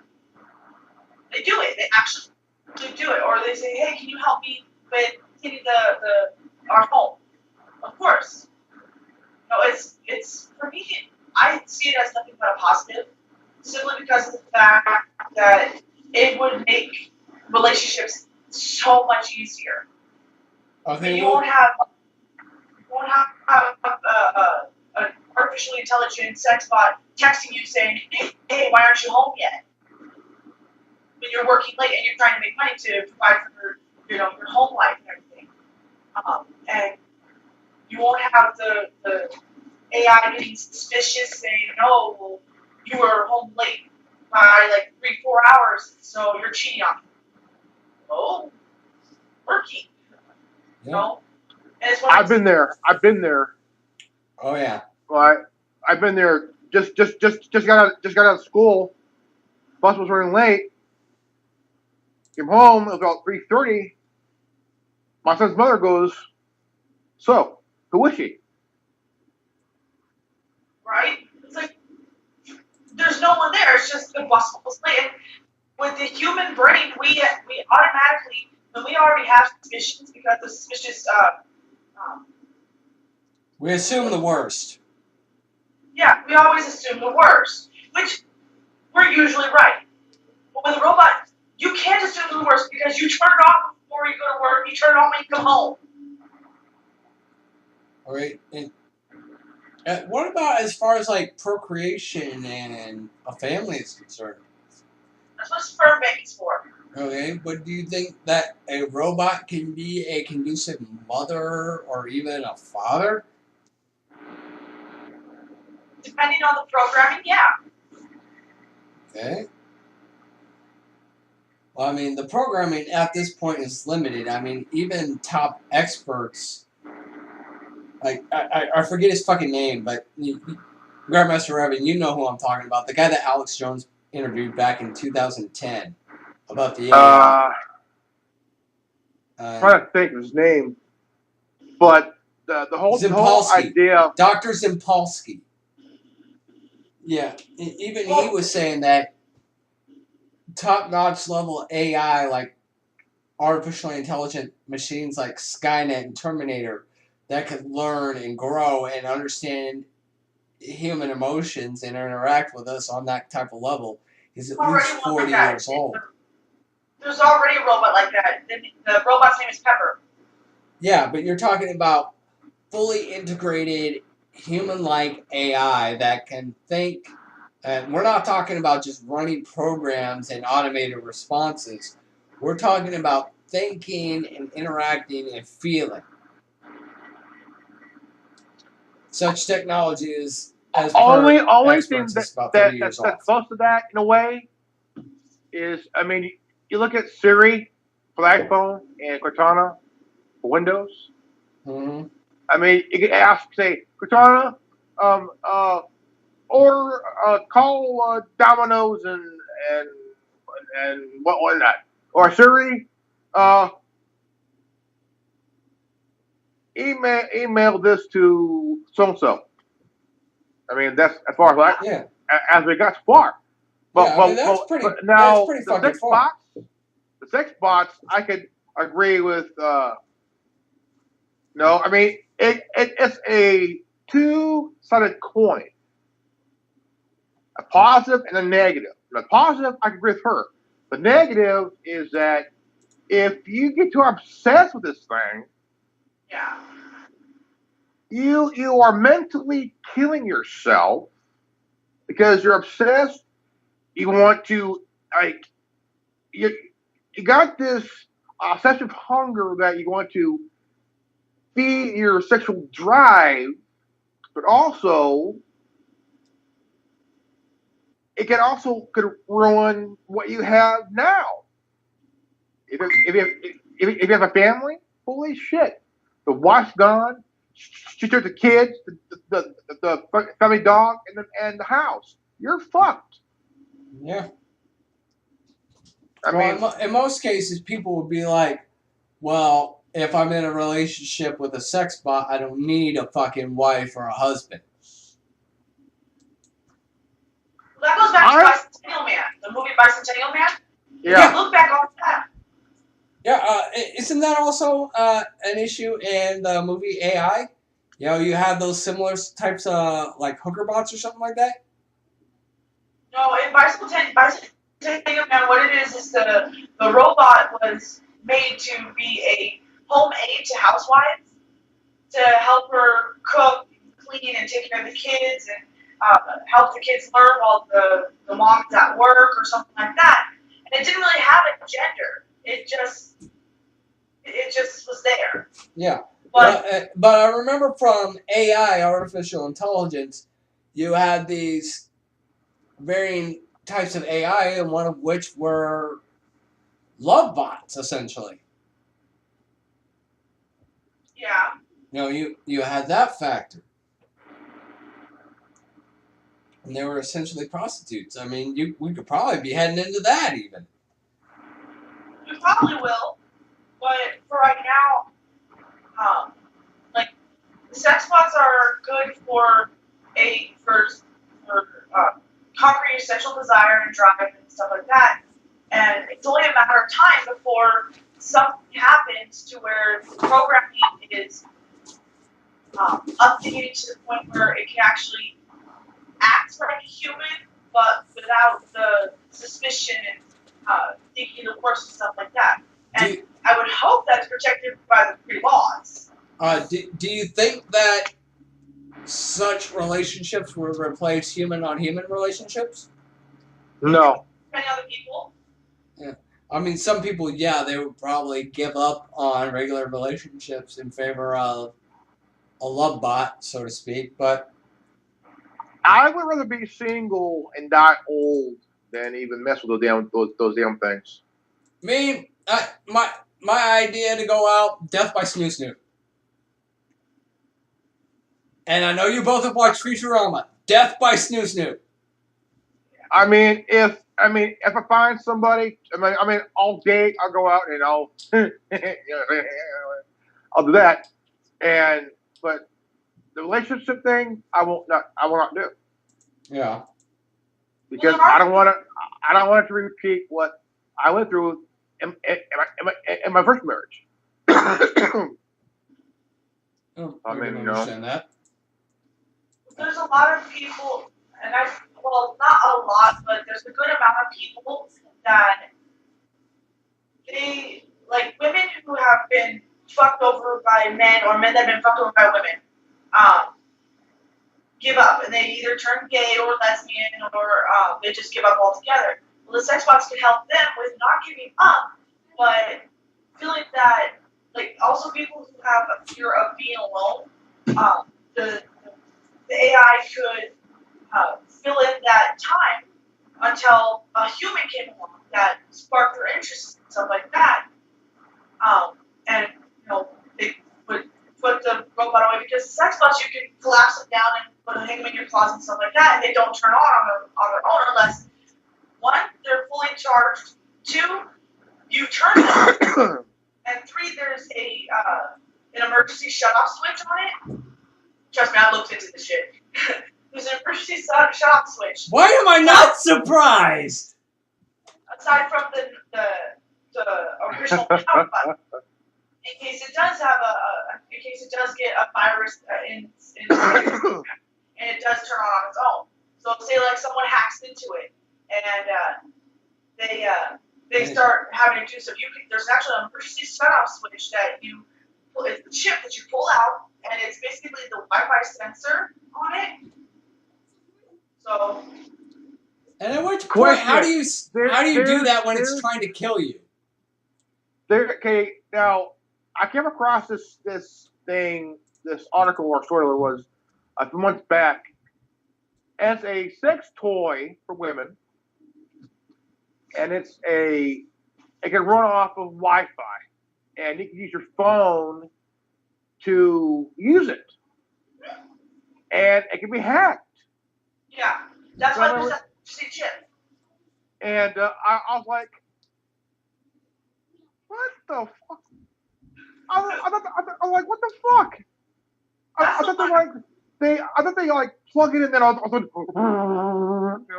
whole thing. But no, it's wireless. I mean, you can use your phone to the whole thing, and it like a pacemaker, it can be hacked.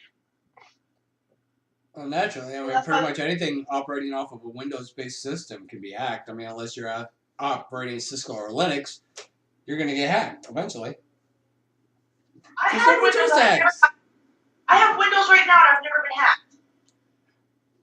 Well, that's not to say, that you travel to varying sites where you become a potential target for hacking, or that you're integrated, or that you open certain links or befriend certain people on Facebook that enable or get an email. Or get an email, dude. About that, but like, see, that's the bot that I want. Is I want that one that you control off of your phone. I want that one so that whenever when I go to work or whenever I'm taking care of Brad, I can turn it off and I can plug it in so it's charged and everything. So that when Steven's off working out of town or whatever, I have that there. Okay, I've got to wonder how the hell does this work? Does it like have a tail that's like a plug-in or something, or do you like plug it up its butt, or does it like stick its dick in the wall? How does it work? The company that made them, they got sued because they sold the information of people that bought the product, and they had to pay out of nearly $200 million. Well, I read on RT today, they were saying that the cheapest one, the most basic love bot, is probably about like $5,000. For the more advanced models and custom designed and artificially intelligent integrated that can interact and quote love you, would be like $10,000 and up, depending on how deep you want to go into it. But the one that I want, it's just the standard. It's basically a glorified dildo, and It moves on its own. It has moving gears and everything, so the hips move and everything. And what it has is it's got a USB port with a wall charger on it, which you plug it into the USB charging area, just like with a phone. Plug it into the wall, charge it that way, and when it's fully charged, it does like a beeping kind of sound. And then you unplug it, and it doesn't turn on until you push the power button. Okay, and what does your boyfriend currently have to say about this, or does he even know? He wants a latex doll. Okay, so he wants a latex doll. You want an AI love bot.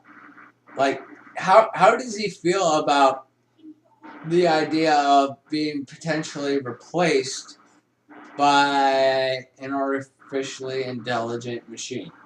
Well, see, a piece of metal isn't going to replace human contact, flesh and skin. It's not going to be able to replace that.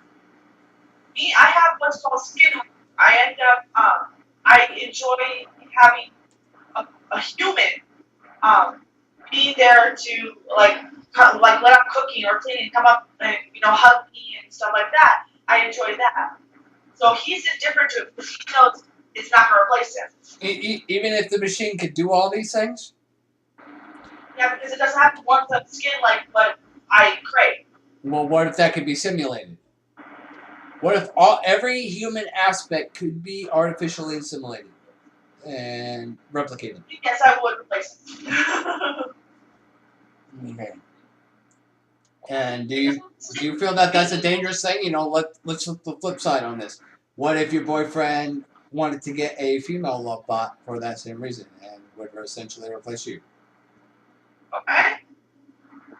He's gonna do what he wants to do. I'm not his boss. I'm not his wife. I'm not in charge of him. I'm not gonna tell him what to do or what he can and cannot have. That's stupid. The women that do that are ridiculous. We are all human beings, and we want certain things. If the person that we're with can't give it to us, then certain shallow women or shallow men, if they go and find it with another male or female, or with people who are genuinely loyal, they'll find it in an AI love bot. Okay. So you guys think that these type of things should be okay, and that people would probably choose both ends of the spectrum? Though people would be preferred to be with other human beings. As long it does not hurt the relationship. Yes. As long as it doesn't hurt the relationship, like, I honestly, if anything, I would talk it over with Steven, and I would ask him, like, okay, I have enough money to get this thing.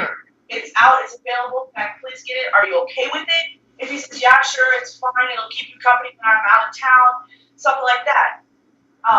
As long as both parties are in agreement on the bot, then it should be able to work out fine.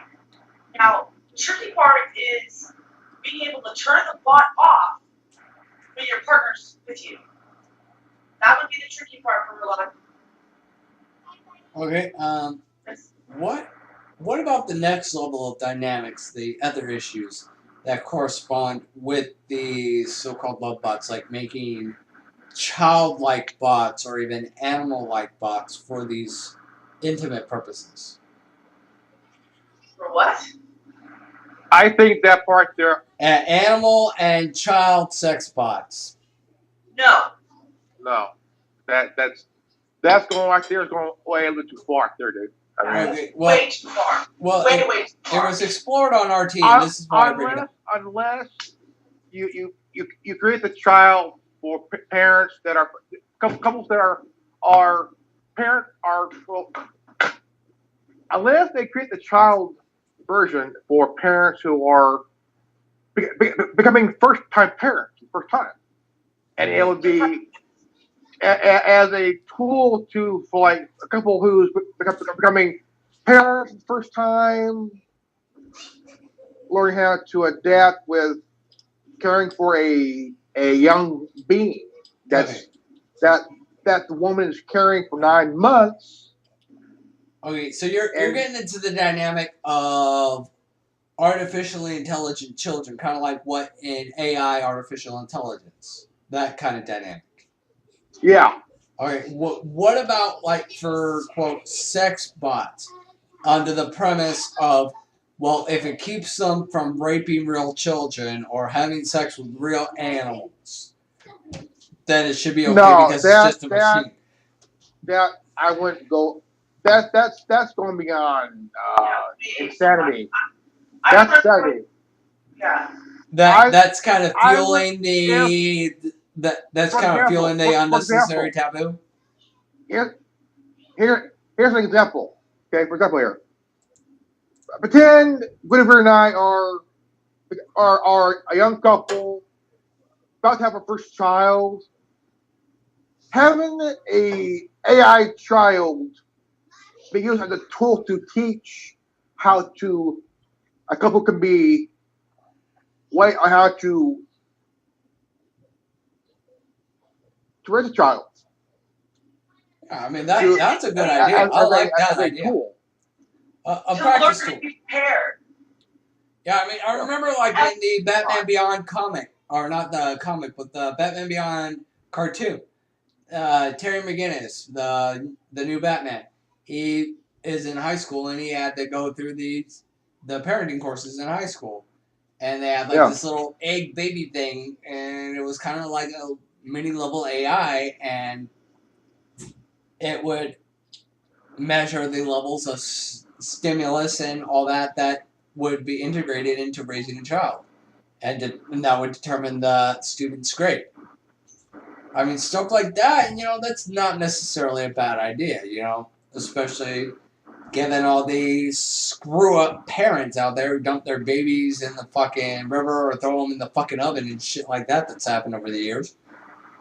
I would rather have the AI children be used as tools for high schools and new parents that are about to become parents for the first time. Yeah, well, that's not a bad idea. I mean, I am 100% in agreement with that. But what about something that keeps a pedophile, or a, quote, potential pedophile, from raping a child? I mean, if they can have a, quote, love bot that keeps them from raping and trying to pursue the real thing, is that okay or is that not okay? I don't think it's okay. I mean, like I said, that's going into the realm of insanity.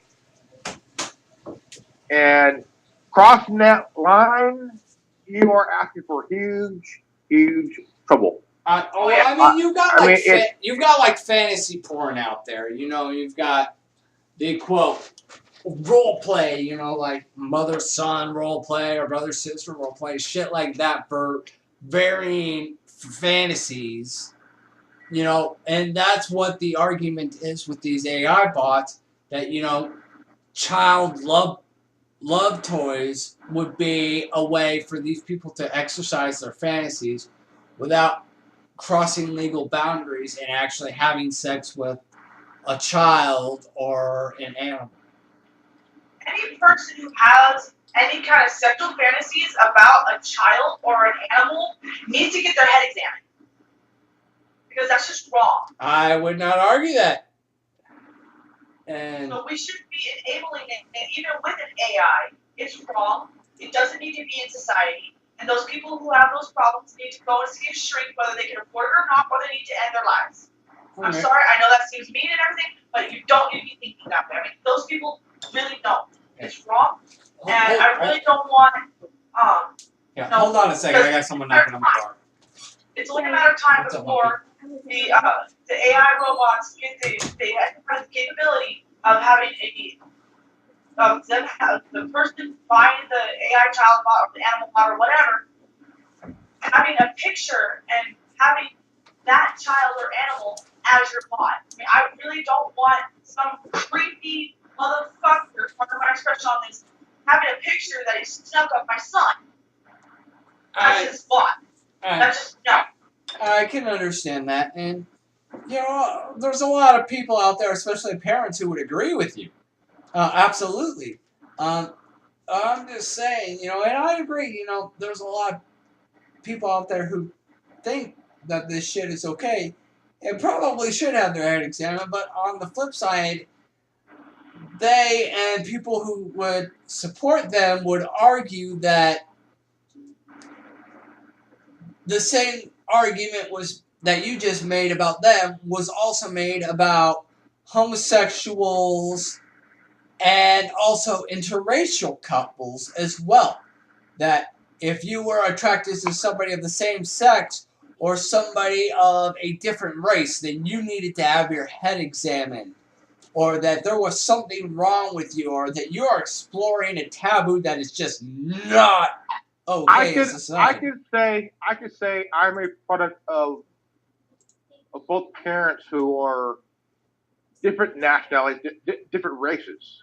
My mother's is Caucasian, my dad's Hispanic. I'm biracial, so I mean, Okay. back in '67, there was an issue with a white man married a black woman, and they had 2, 3 kids, and there was, I mean, I think I know which story you're talking about. It shouldn't be a law where, well, if you're white, you gotta marry this person. Fuck you. I mean, love has no race. Yeah. You love that, you love that person, more power to you. Yeah. But it's all those same arguments are also being used that love knows no bounds. So you could fall in love with your sister or your aunt or your cousin, or even a child or a dog.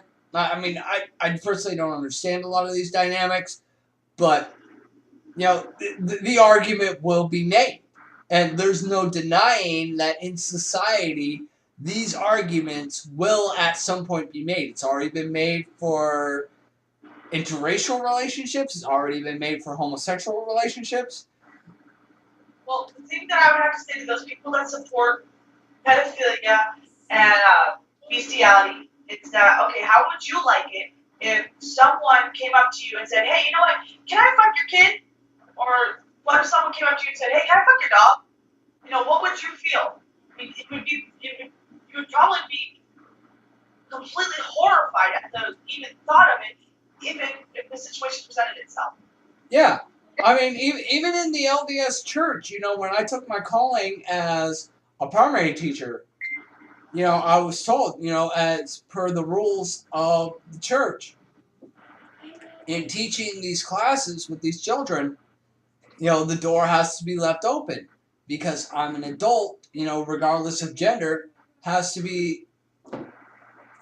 door has to be left open so that there is no liability, so that the teacher can't be accused of doing something that they didn't do, and the children, if at risk at all, won't be at risk because the door is open and nobody can get hurt. The whole what happened with the Catholic Church thing.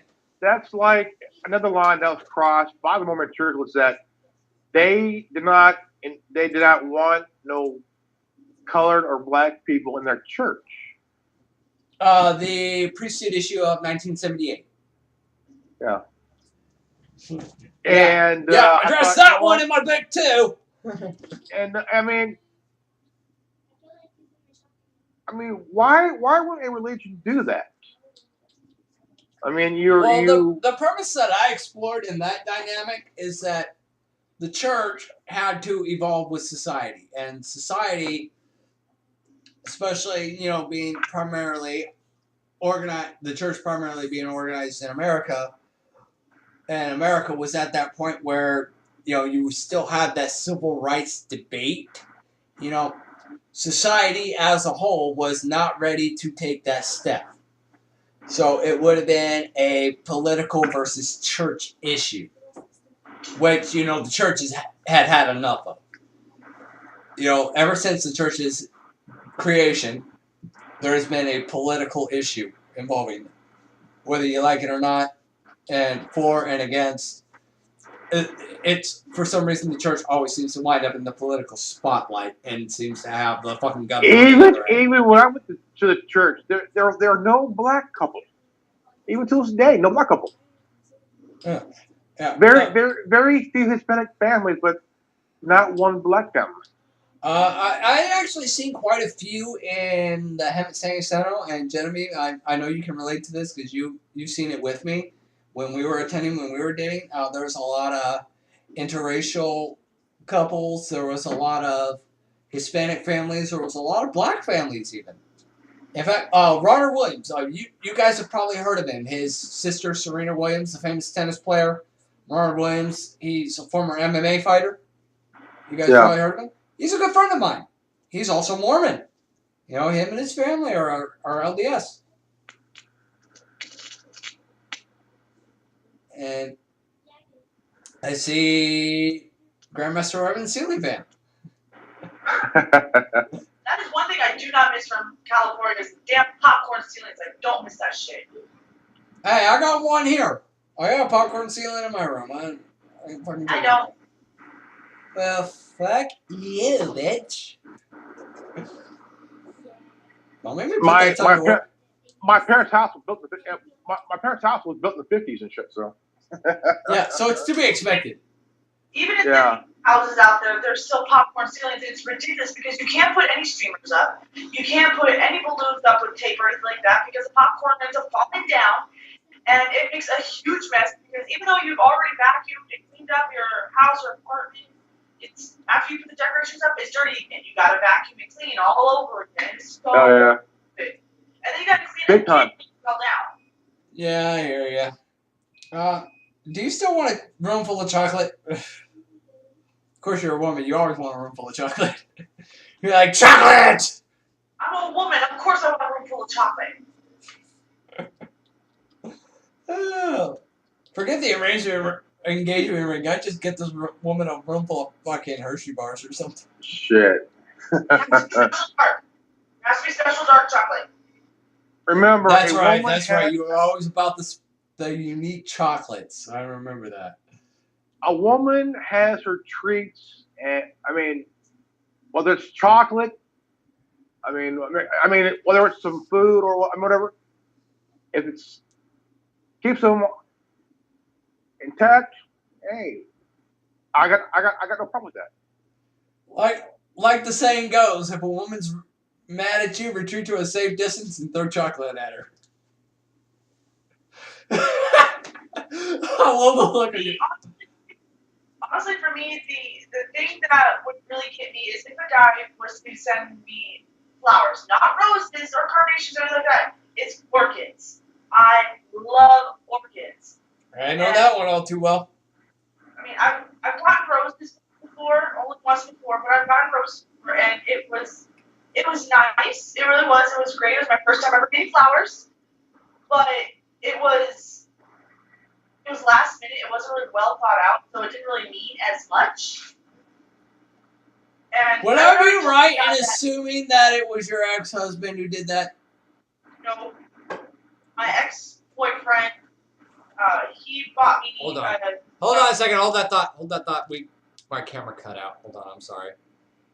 I don't know what the hell happened there, but record. Okay, carry on. My ex-boyfriend bought me 3 roses who went to the office karaoke. It's a bar in Hemet. But went to that bar for karaoke that night. His dad was karaoke job. Hold that again. I'm sorry, honey. I gotta switch out Sims. Yeah, I'm actually using my iPhone to do this.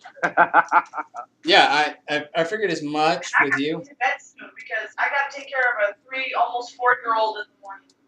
Okay, well, give me just a few minutes here to swap this camera out. I mean, I'm recording the audio. Worst case scenario, I can always just fucking put a blackout and fucking do the audio. Yeah. But I was given... Oh, that's a 4 gig. Why am I using a fucking 4 gig? There was a guy, an older gentleman, he was selling roses out of his trunk and stuff like that. And my boyfriend at that time, he bought me a set of 3, and then he handed them to me after he handed them to me when he handed me my beer. It was citrus shock top that he handed me along with the roses, and it was funny because earlier that day we were driving around with some of our friends, and we were trying to find. This is the funny part. We were trying to find condoms that would fit him. Did you say condoms that would fit him? Yes. Wow, you found somebody who was bigger than me? That's impossible. And the normal, everyday ones, no, they didn't fit him. He had to have double XL. And, wow, you found somebody bigger than me. Surprise, surprise. It was before you. But yet I still managed to get the job done better than he did? He had a foot fetish. The only way that he could stay hard was if my feet were on him. Where I could actually just fuck. Exactly. It was weird. It really was. It was a little weird for me. I never dealt with anything like that. So, but he handed me the 3 roses, and his dad. Oh my gosh, his dad loved the shit out of me. Oh my gosh, he said, "Oh my god, I can't think of a better daughter-in-law." And I'm like, "Wait, what?" He's like, "I'm a little too young for that." Well, me and him had been dating for, I think it was only like 2. Oh no, it was after you. Sorry, it was after I was dating you that I met him. But we had only been dating for like 2 months or a month and a half, and his dad was already calling me his daughter-in-law, and I was like, "Wait, what?"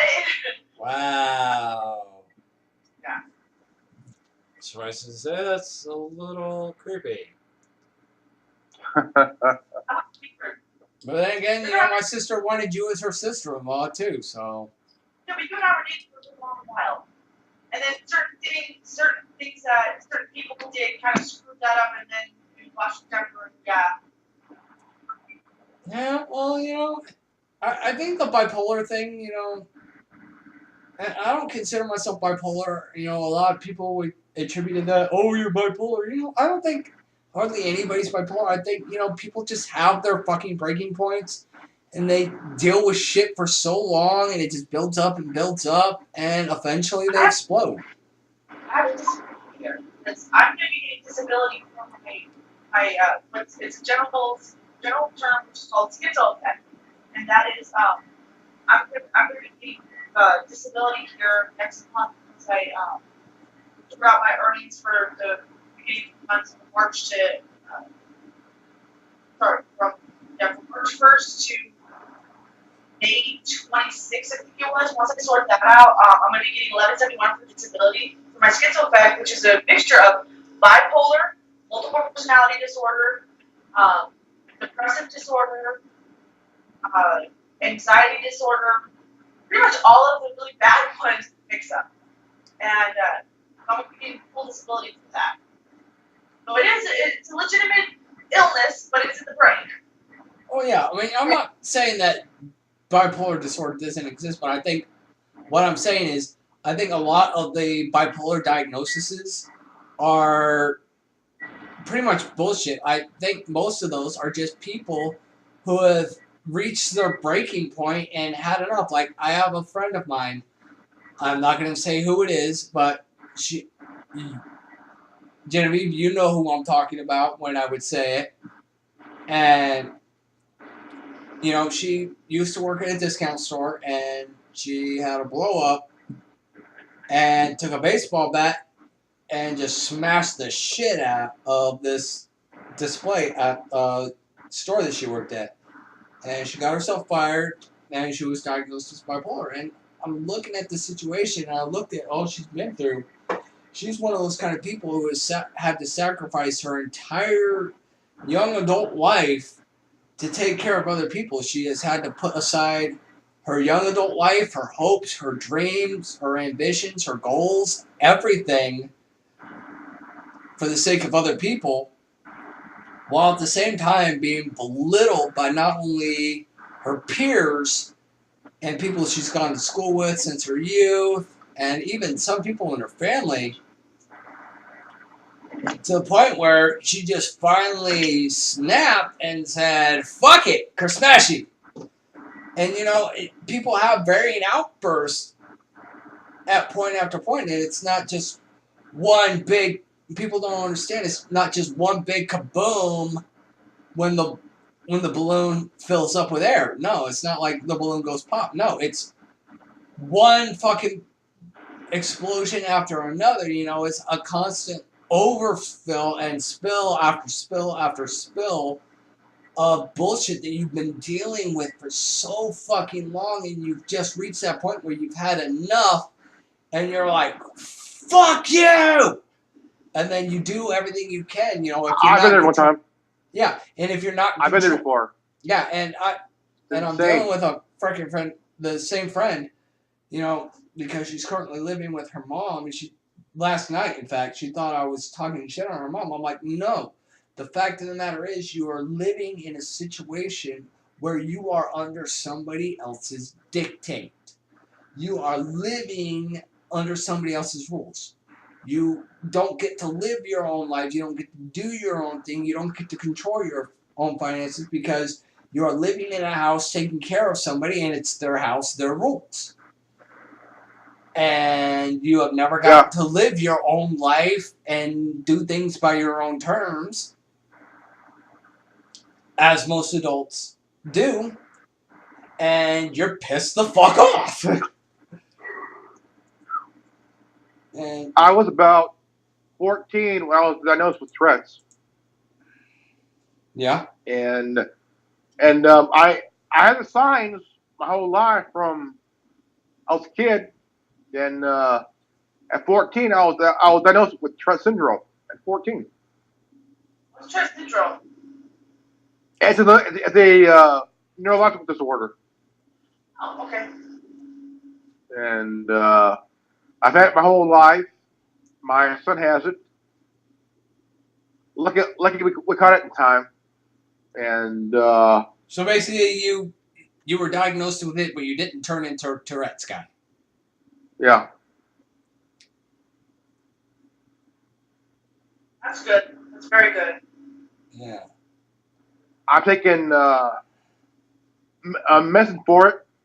Tegretol, Risperdal, and Zoloft. And the Zoloft is really helping me in a big, big way. I was given Zoloft. The first things I was given was Paxil and Zoloft, and they ended up finding out that Paxil was making my depression worse, my suicidal thoughts worse, and then they put me on instead of the Paxil, they put me on Risperidol and Zoloft mix, and that wasn't helping me, and it just made me into a zombie. And then in 2006, I was a guinea pig for Abilify, and it was not pleasant. It caused me to talk about, it was raining when I was in the psych or at Loma Linda Behavioral Medical Center. It caused me, when it was raining, I look out the window and it was busy hours, and I told my mom and dad that it was raining, smiley faces, and that my friend that was in there, that I made balls in, that she was a unicorn. So yeah, it made me hallucinate. Yeah. Abilify made me hallucinate big time. When I was diagnosed, I was given Haldol and Clonidine. Ooh. I don't know if I think Zoloft too. A bad. I mean, those two together.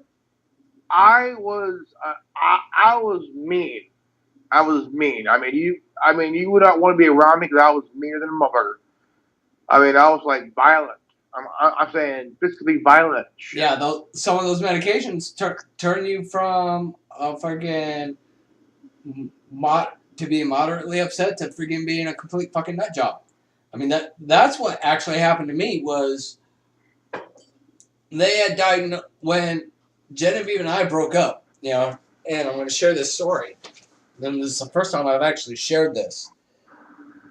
When Genevieve and I broke up, I started actually going to a clinic to get help for my problems. And they had diagnosed me bipolar with severe depression and anxiety as well as insomnia. So they put me on trazodone, lamotrigine, and Effexor.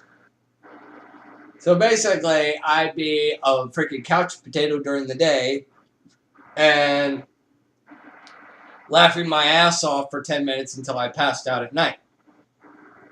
But eventually, the medications wouldn't have the desired effect, and I'd become immune. And they kept upping the dosage and upping the dosage and upping the dosage to the point where I was on 250 milligrams of trazodone, lamotrigine, and Effexor. And I flipped out on my roommate John, took this fucking wooden staff and shattered it across the back of his skull. Because he made the stupid mistake, because I wasn't quite over Genevieve yet. And he made the mistake of saying, I'm glad for the role I played in breaking you two up. I'm like, oh, motherfucker! Blah! But that's what happened to the staff, okay? Yeah, you remember the skull staff? That got shattered across the back of Biggie's skull. And you remember that man. He was about the size of Grandmaster Revan here. Big motherfucker. Laid him out. But he didn't even play a role in it. No, I know he didn't, but what he said, I'm like, oh, hell no, you just crossed the line. Whack! There's things that, I mean, you don't do or say to Set a person off. Yeah, I mean, it's like, there's a bro tip. When a chick tells you she wants to be friends, it's like saying the dog is dead, but we can still keep him. Yeah. I've been there. I've been there a few times, but you know what? I've been in relationships where I got cheated on or somewhere. I mean, get over a relationship at that age. It is a bitch to get over. Oh, I mean, it's like, holy shit. it is. I'm 41. I'm 41.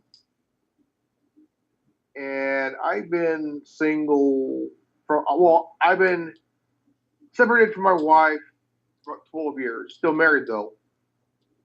Yeah. And when we got together, I just got out of a relationship. I was on a rebound relationship. The woman I was with treated me like shit the last few years, off and on. Mm-hmm. So I had to, with my wife. I was like love at first sight, like, you know, like, holy shit. I mean, even to this day, I love her. You know, I still do. Naturally. And I mean, getting over a breakup at what was it? 29 years old. Not easy. No, it's not. And wasn't that about how old I was when you and I were dating, Genevieve? About, what was it, about 25 when you and I were dating? I was 21, so. Okay, so I was about probably like 26. So around that same age range as you and your wife, Grandma's are up. But the thing is, my wife and I, she was 19, I was 21 when we hooked up. Well, shit, I'm 33 and you're, Genevieve? 28? 26. Yeah, But never ask a woman her age, especially if you're drunk and you should remember it. I became a dad at 23. She was not even 21 yet. Yeah.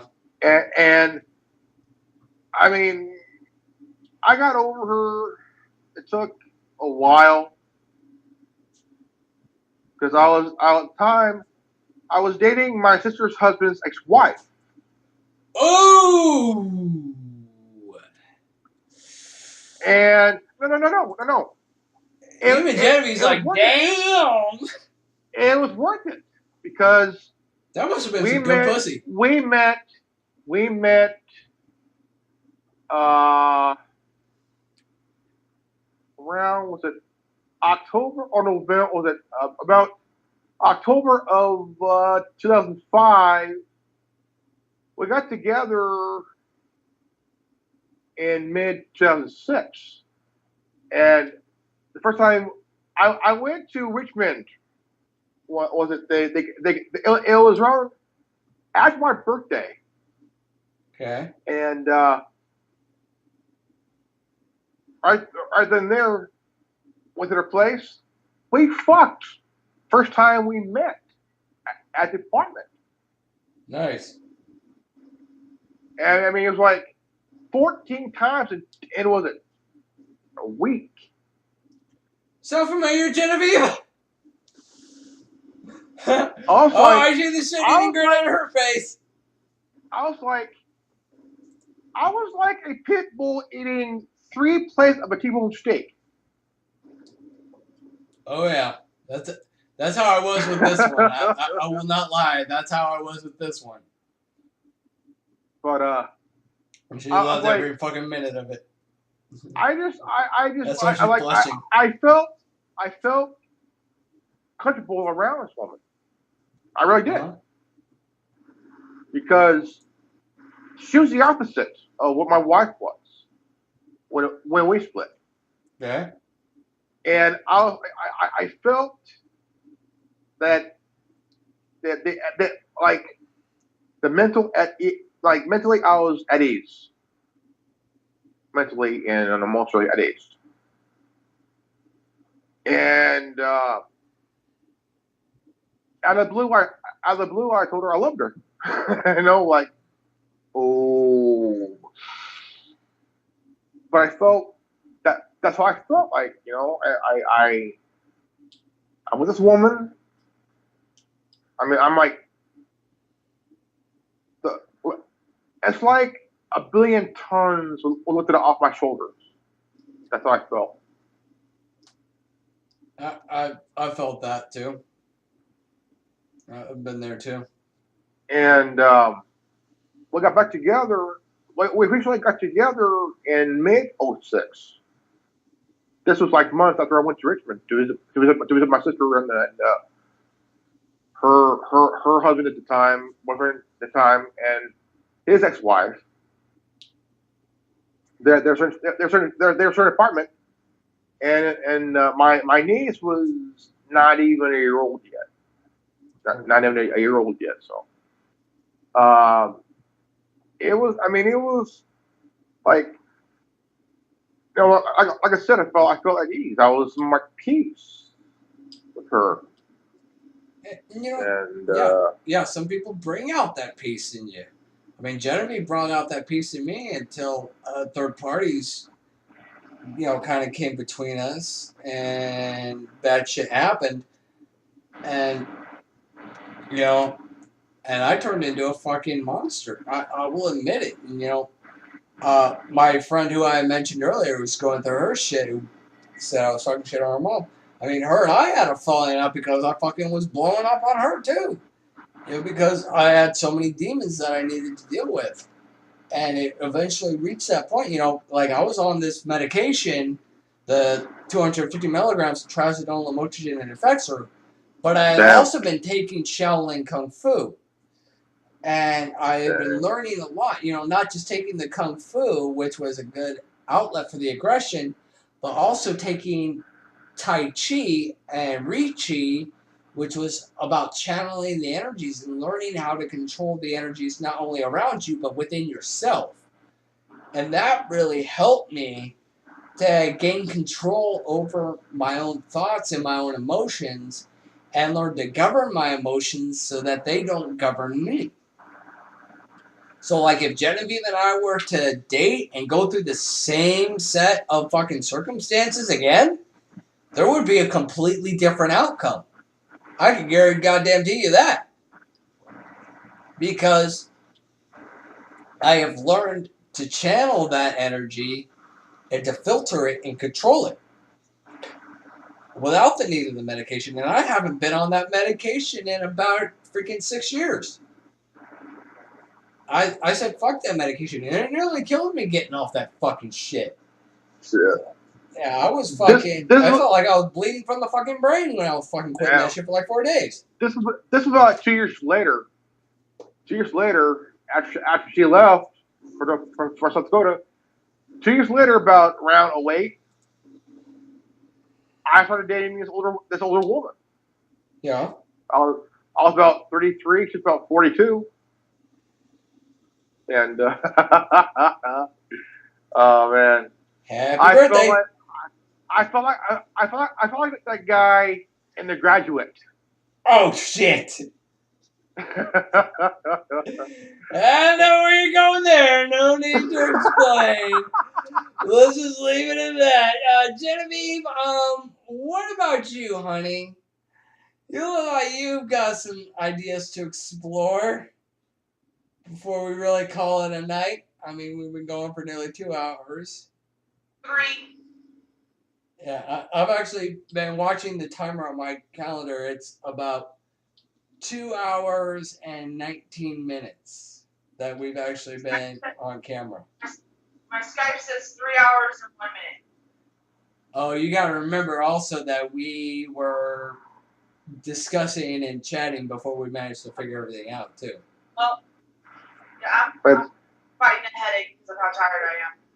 I hear that. I've been doing It's it too long. approximately almost 10:40 my time. For Yeah. me, it's 12. It's almost 12:40. Yep, that's about where I'm at. 12:39 right here. Well, how about that? You and I are in the same time zone again, Genevieve.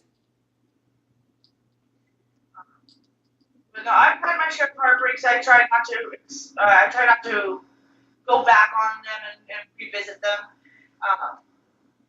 Honestly, the most recent thing for me is I can't really call him my ex-husband because he won't turn in the default the foundation default judgment for our divorce. So he's really pissing me off with that.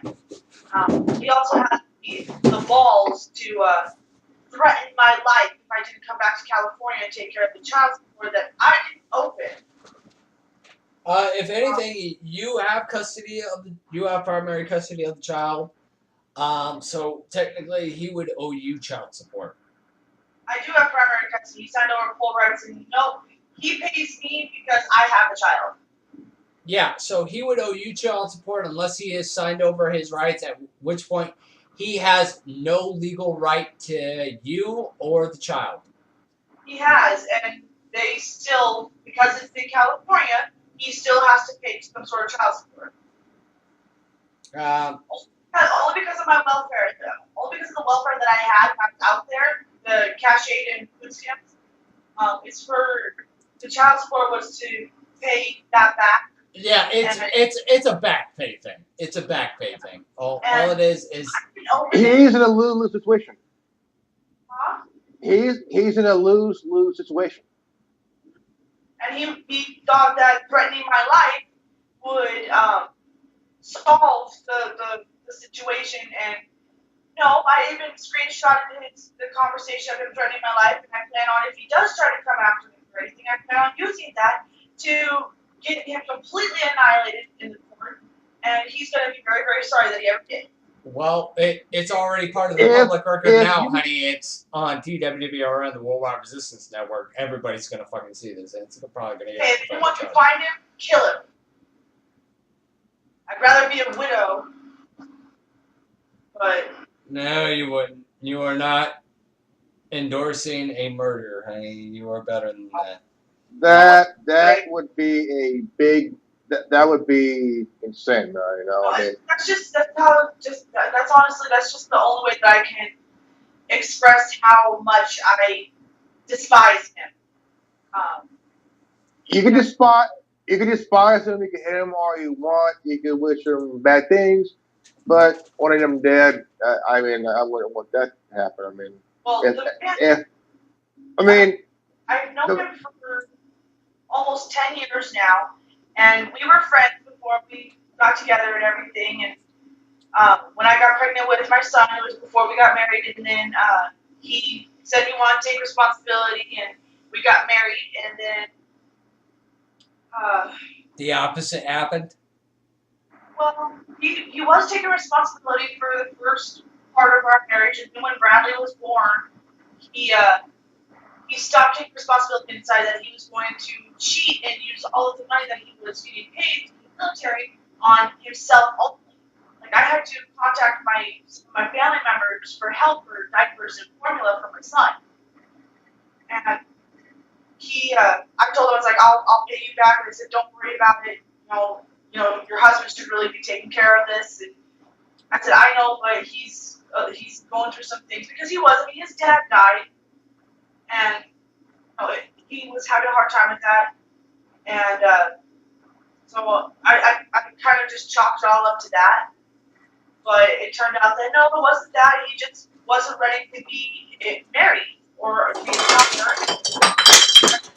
The best way to deal with that was to cheat on me multiple times. I mean, more than, I think it was a grand total of 8 times that he cheated on me. And I told him, I was like, okay, what do you want to do? I want to work through this, but what do you want to do? And he said, I want a divorce. And I'm sorry, but didn't I say this, back when you and I were dating? I'm like, when you first introduced me to this guy, didn't I say, this guy's going to be trouble down the line? Did I not say that? Yeah, you did. But the point is that he ended up doing all of that, and so as a result of that, I mean, honestly, we're doing fine. He was coming to see our son and everything. But then after I went on a concert, it was supposedly our wedding. It was our wedding anniversary, but we had already been going through the divorce process. I went to a concert for Operation Mindcrime with my boyfriend Steven, and my ex-husband got pissed as all hell because I went on February 5th. Ooh. And I had asked him, I was like, well, are we together? He goes, no. I was like, we're separated, aren't we? He goes, yeah. I said, are you going to change your way of doing things? And are you going to actually, straighten out the mess that you made? And he goes, I don't know. I was like, then you have no right to get mad. And he still got pissed off. He stopped talking to me. He stopped coming to see our son. And it's been 2 years since then. And he still has all this anger and animosity towards me because I went. He did it to himself. He can't blame everybody for himself. Exactly, and that's what I've been telling him. Like, you did this to yourself. And I've tried telling him positively. I've tried telling him in a loving friend way. I've tried telling him negatively. He just doesn't listen. He doesn't want to admit it. And he is still refusing to take care of the divorce. Even though I've moved on. It took me a while, but I moved on. And now he's the one who is hanging on to it, and he won't take care of the divorce. So I don't know what's going on with him. He's got a girlfriend, and he says he wants to marry her, but he can't marry her if him and I are still married. And all it is just a default judgment packet. That's all he needs to do, and then we're divorced.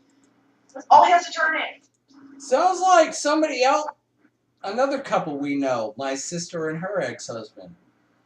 She wants the divorce more than anything, and he's fucking not filing it, even though he's been with, 3 other women, and he's got kids with 2 of them? He ended up stealing my drawing of my fairy that her arm was in the water. He stole that, and he hasn't given it back. Redraw it. I can't. Bullshit. I really can't redraw that because I drew that when my mom was in the hospital getting bone grafts done. I can't redraw it. Yeah. Well, I mean, what I'm saying is if you have the image in your head, you could probably redraw something even better. I probably could if I had a Midsummer Night's Dream for the flyer for it with Mary on it. But the book of that helped you publish, right? I tried looking for that flyer. It was through high school, Chaparral High that I got the flyer from. That's how I drew it. But I mean, it was freehand. I didn't copy it or anything. I just used it as a baseline for the guides of the face and everything. That was all I used it for. I'll see if I can find that. But a picture of it, that'd be awesome. I'm sure that, if it's been online at one point, there's obviously a record of it somewhere. Grandmaster Urban will attest to that. No matter what happens, there's always a fucking quantified record of everything, whether you want it to or not. But yeah, I gotta go to bed. Because in about 7 hours, my son's gonna be awake and he's gonna be saying, "Mommy, I'm hungry." And he's gonna say, "Mommy, the sun's awake, so you need to get up." Yeah. Well, in I've closing, been there. I remember my son was still still little when I get up every 2 hours, 2, 4, and 6 to be the big guy. well, let's explore some of the final questions here, so we can close this out. As far as the love box thing goes, you know, do you think human on human relationships are still possible? Yeah. Yeah, Maybe. I mean, the whole idea of the bots is that, you know, I mean, if you're in a place where you got this sexual frustration that you want to like get rid of and shit, either you jerk off or the woman passes her little pearl, or Genevieve is freaking chuckling like a motherfucker. I mean, in a positive, I can agree with her. I mean, if you're in a position where, hey, go for it. I mean, if it'll help you, give her that get that. Hey, but also the negative part. Yeah. Don't get too upset with it because you know what? It's an object. Exactly. All right. So, what about other dynamics? You know, the obviously incest or not incest, but the pedophilia, no fucking go as far as society is concerned. You know, too many people railing against that. Bestiality, you know, it's kind of like a 50-50 split. So the whole Incest is kind of a bestiality? fucking moral No, gray man, area no. at this point. No. Do you think in I'm an any of animal those guy. dynamics, I'm an love animal is guy. love? I don't think that any of those things are ever going to be accepted into society. I really don't. It's just too much for Anybody. I mean, it's in the realm of insanity and I mean just sick shit, man. I mean, this world is full of people that have issues and shit. Yeah. Really sick motherfuckers and shit. Yeah, which is why it has to be asked, because there's a lot of people who are into this shit. I mean, if you search any of these given topics, I mean, there are a high demand for them.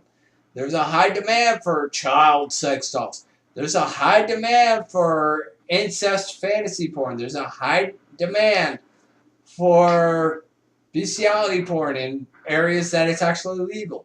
There is a high demand for, just like there's a high demand for lesbian porn and gay porn and interracial porn. I mean, both interracial and homosexuality were once considered the same type of taboos as incest and bestiality. I mean, and both of which are now legal. Can we not deny or even argue the fact that, you know, especially with how, quote, degraded society is, that such things would become a norm? I don't think the higher powers would allow it. To a degree, I don't think so. Because pedophilia is a crime. It's a crime against not just humanity, also against children. And, you know, a child can't consent and all that, and an animal can't, quote, consent. So, you know, that's probably going to be the base argument there. But what about two consenting adults having sex but are members of the same family? You know, is love still does the whole argument of love is love still apply? No. Yeah, I try to remain. That's going into the realm of total sickness, man. I mean, if you're into that shit, more power to you. But you need you need some serious fucking help, man. I mean, you need some help. No. The reason I have to ask these questions, and I even ask them to people in private, is because we seem to be heading into a society that these issues are going to become relevant topics. It's going to be the next Prop fucking 8. So it has to be asked, because we got to explore. Where is society at this present point today? And it has I think today's society is way out there. I mean, really way out there because you got kids these days that are, for example, my niece she just found out that she had a Instagram and Facebook page. Okay. Like when my sister told me this, I was like, "What the fuck?" And I asked her when I went to Oklahoma. I asked her this. I go, "Who touches this?" No one. Kids these days are they're more advanced now these days. I mean, shit. I mean, if my niece can create her own Instagram and Facebook page, holy shit! I mean, who knows what kids will do next? Yeah. I agree. Destiny's son, Adric, he's only 4 years old, and he knows how to operate cell phones and tablets and whatnot. I mean, he calls his dad on FaceTime. The kid's fucking smart. See, my son, he's going to be 4 on the 24th. He's going to be 4, and he has a PBS Kids tablet where it's just cartoons and games and stuff like that. There's nothing else that he can get onto, and that's why I want to keep it until he's at least a teenager, because I really don't want him to have access to all those different things, because I don't know what the hell he's going to end up looking up. I don't want him to look up anything. I mean, honestly, recently, he asked me to do his makeup. I don't mind if he's gay. I really don't. I'm still going to love him. But it's just, I really don't. You don't want him exploring those dynamics at that age. Well, not yet. I mean, I don't need him going to school with eyeliner and makeup like how I do my makeup, and then if getting teased, it's going to lower his self-esteem. He's going to end up depressed, and he's not going to have any will to live, and he's going to end up killing himself sooner or later because of it. I got 2 nephews that have tablets, and regular tablets, and they play games. They got their little racing games and whatnot. And what frightens me is that, you got kids. My niece just turned 12. She just turned 12, and when she made her Facebook page, she already had a guy who's in his 30s wanting to be her friend. Oh fuck no! So my sister took over and said, "Fuck this shit," and put it in her account. And when I heard about that, I was like, okay, as long as you got control, that's good. But I was like, man, that's close to call. That's my goddaughter, man. I'm like, holy shit. Yeah, that's too close of a call for any parent of any caliber. I mean, it's too close of a call. 30-year-old trying to befriend a 12-year-old? Hell no. No. That has pedophile written all over it. Yeah. I can understand, being 16, 17, 18, 19. Hey, as long as you know what the hell you're freaking doing. And if you don't even do it. Because in this world, you got some sick motherfuckers here. And the problem is you got kids who think they know it all. Adric, man, he thinks he's slick shit. He thinks he's going to freaking do whatever the fuck he wants. And he can pull the wool over our eyes. And I told him earlier today, I'm like, look, kid, you're not going to get away with this shit. Why? Because me, your mom, and every other adult in your life has already done what you did, and believe it or not, we did it better. Right? So don't even And try to pull that that's shit. that. That's But that. they think they know it. They think they know their You shit. got teenagers. You got teenagers. Okay, teenagers that are sexting. Yeah, Holy exactly. I mean, shit. you got 4-year-olds who can operate cell phones and tablets. I mean, what were we doing as fucking 4-year-olds? We were playing with fucking dirt. Yeah. I was making mud pies and pretending that the creek water behind my house was tea. Exactly. I mean, we didn't have tablets and shit like that. And even if we No. did, we probably wouldn't have the slightest idea how to fucking use them. But kids today, they know how to fucking use this shit. And then, you got kids like what Grandmaster Robin's dealing with, sexting and doing all this other kind of shit. When we were that age, I didn't even see a fucking Playboy till I was fucking 13. I was 5 when I saw mine. I accidentally came across Playboy magazine when I was like 8. Yeah. I saw my dad's collection one time years ago. I was about 5, 6 years old. Yeah, I mean, like, you didn't understand it. No. You didn't even have a slightest clue. But, like, nowadays, these kids know. And they're already trying to get into it. And then you got these fucking, quote, liberals who are going, oh, well, if you just, pedophilia is just a fucking label. If you actually introduce kids to sex and made them a part of it, and didn't make it such a scary, evil thing, then they wouldn't be traumatized by it. It's like, fuck you. California. Okay, tell me about that shit when some 30-year-old rapes your 3-year-old. I love California. Okay, I love California. I was born here, raised here my whole life, here in Fresno. But California is getting too fucking liberal in a big way. I'm saying Hoover Dam size big of a way. Okay. Yeah, and I try not to get caught up in the left-right paradigm, but damn it, those freaking fuckers mentality in Sacramento, sucks. those fuckers in Capitol wants to make California a sanctuary state. I say, fuck you, ain't gonna happen. Yeah. Ain't gonna happen. I mean,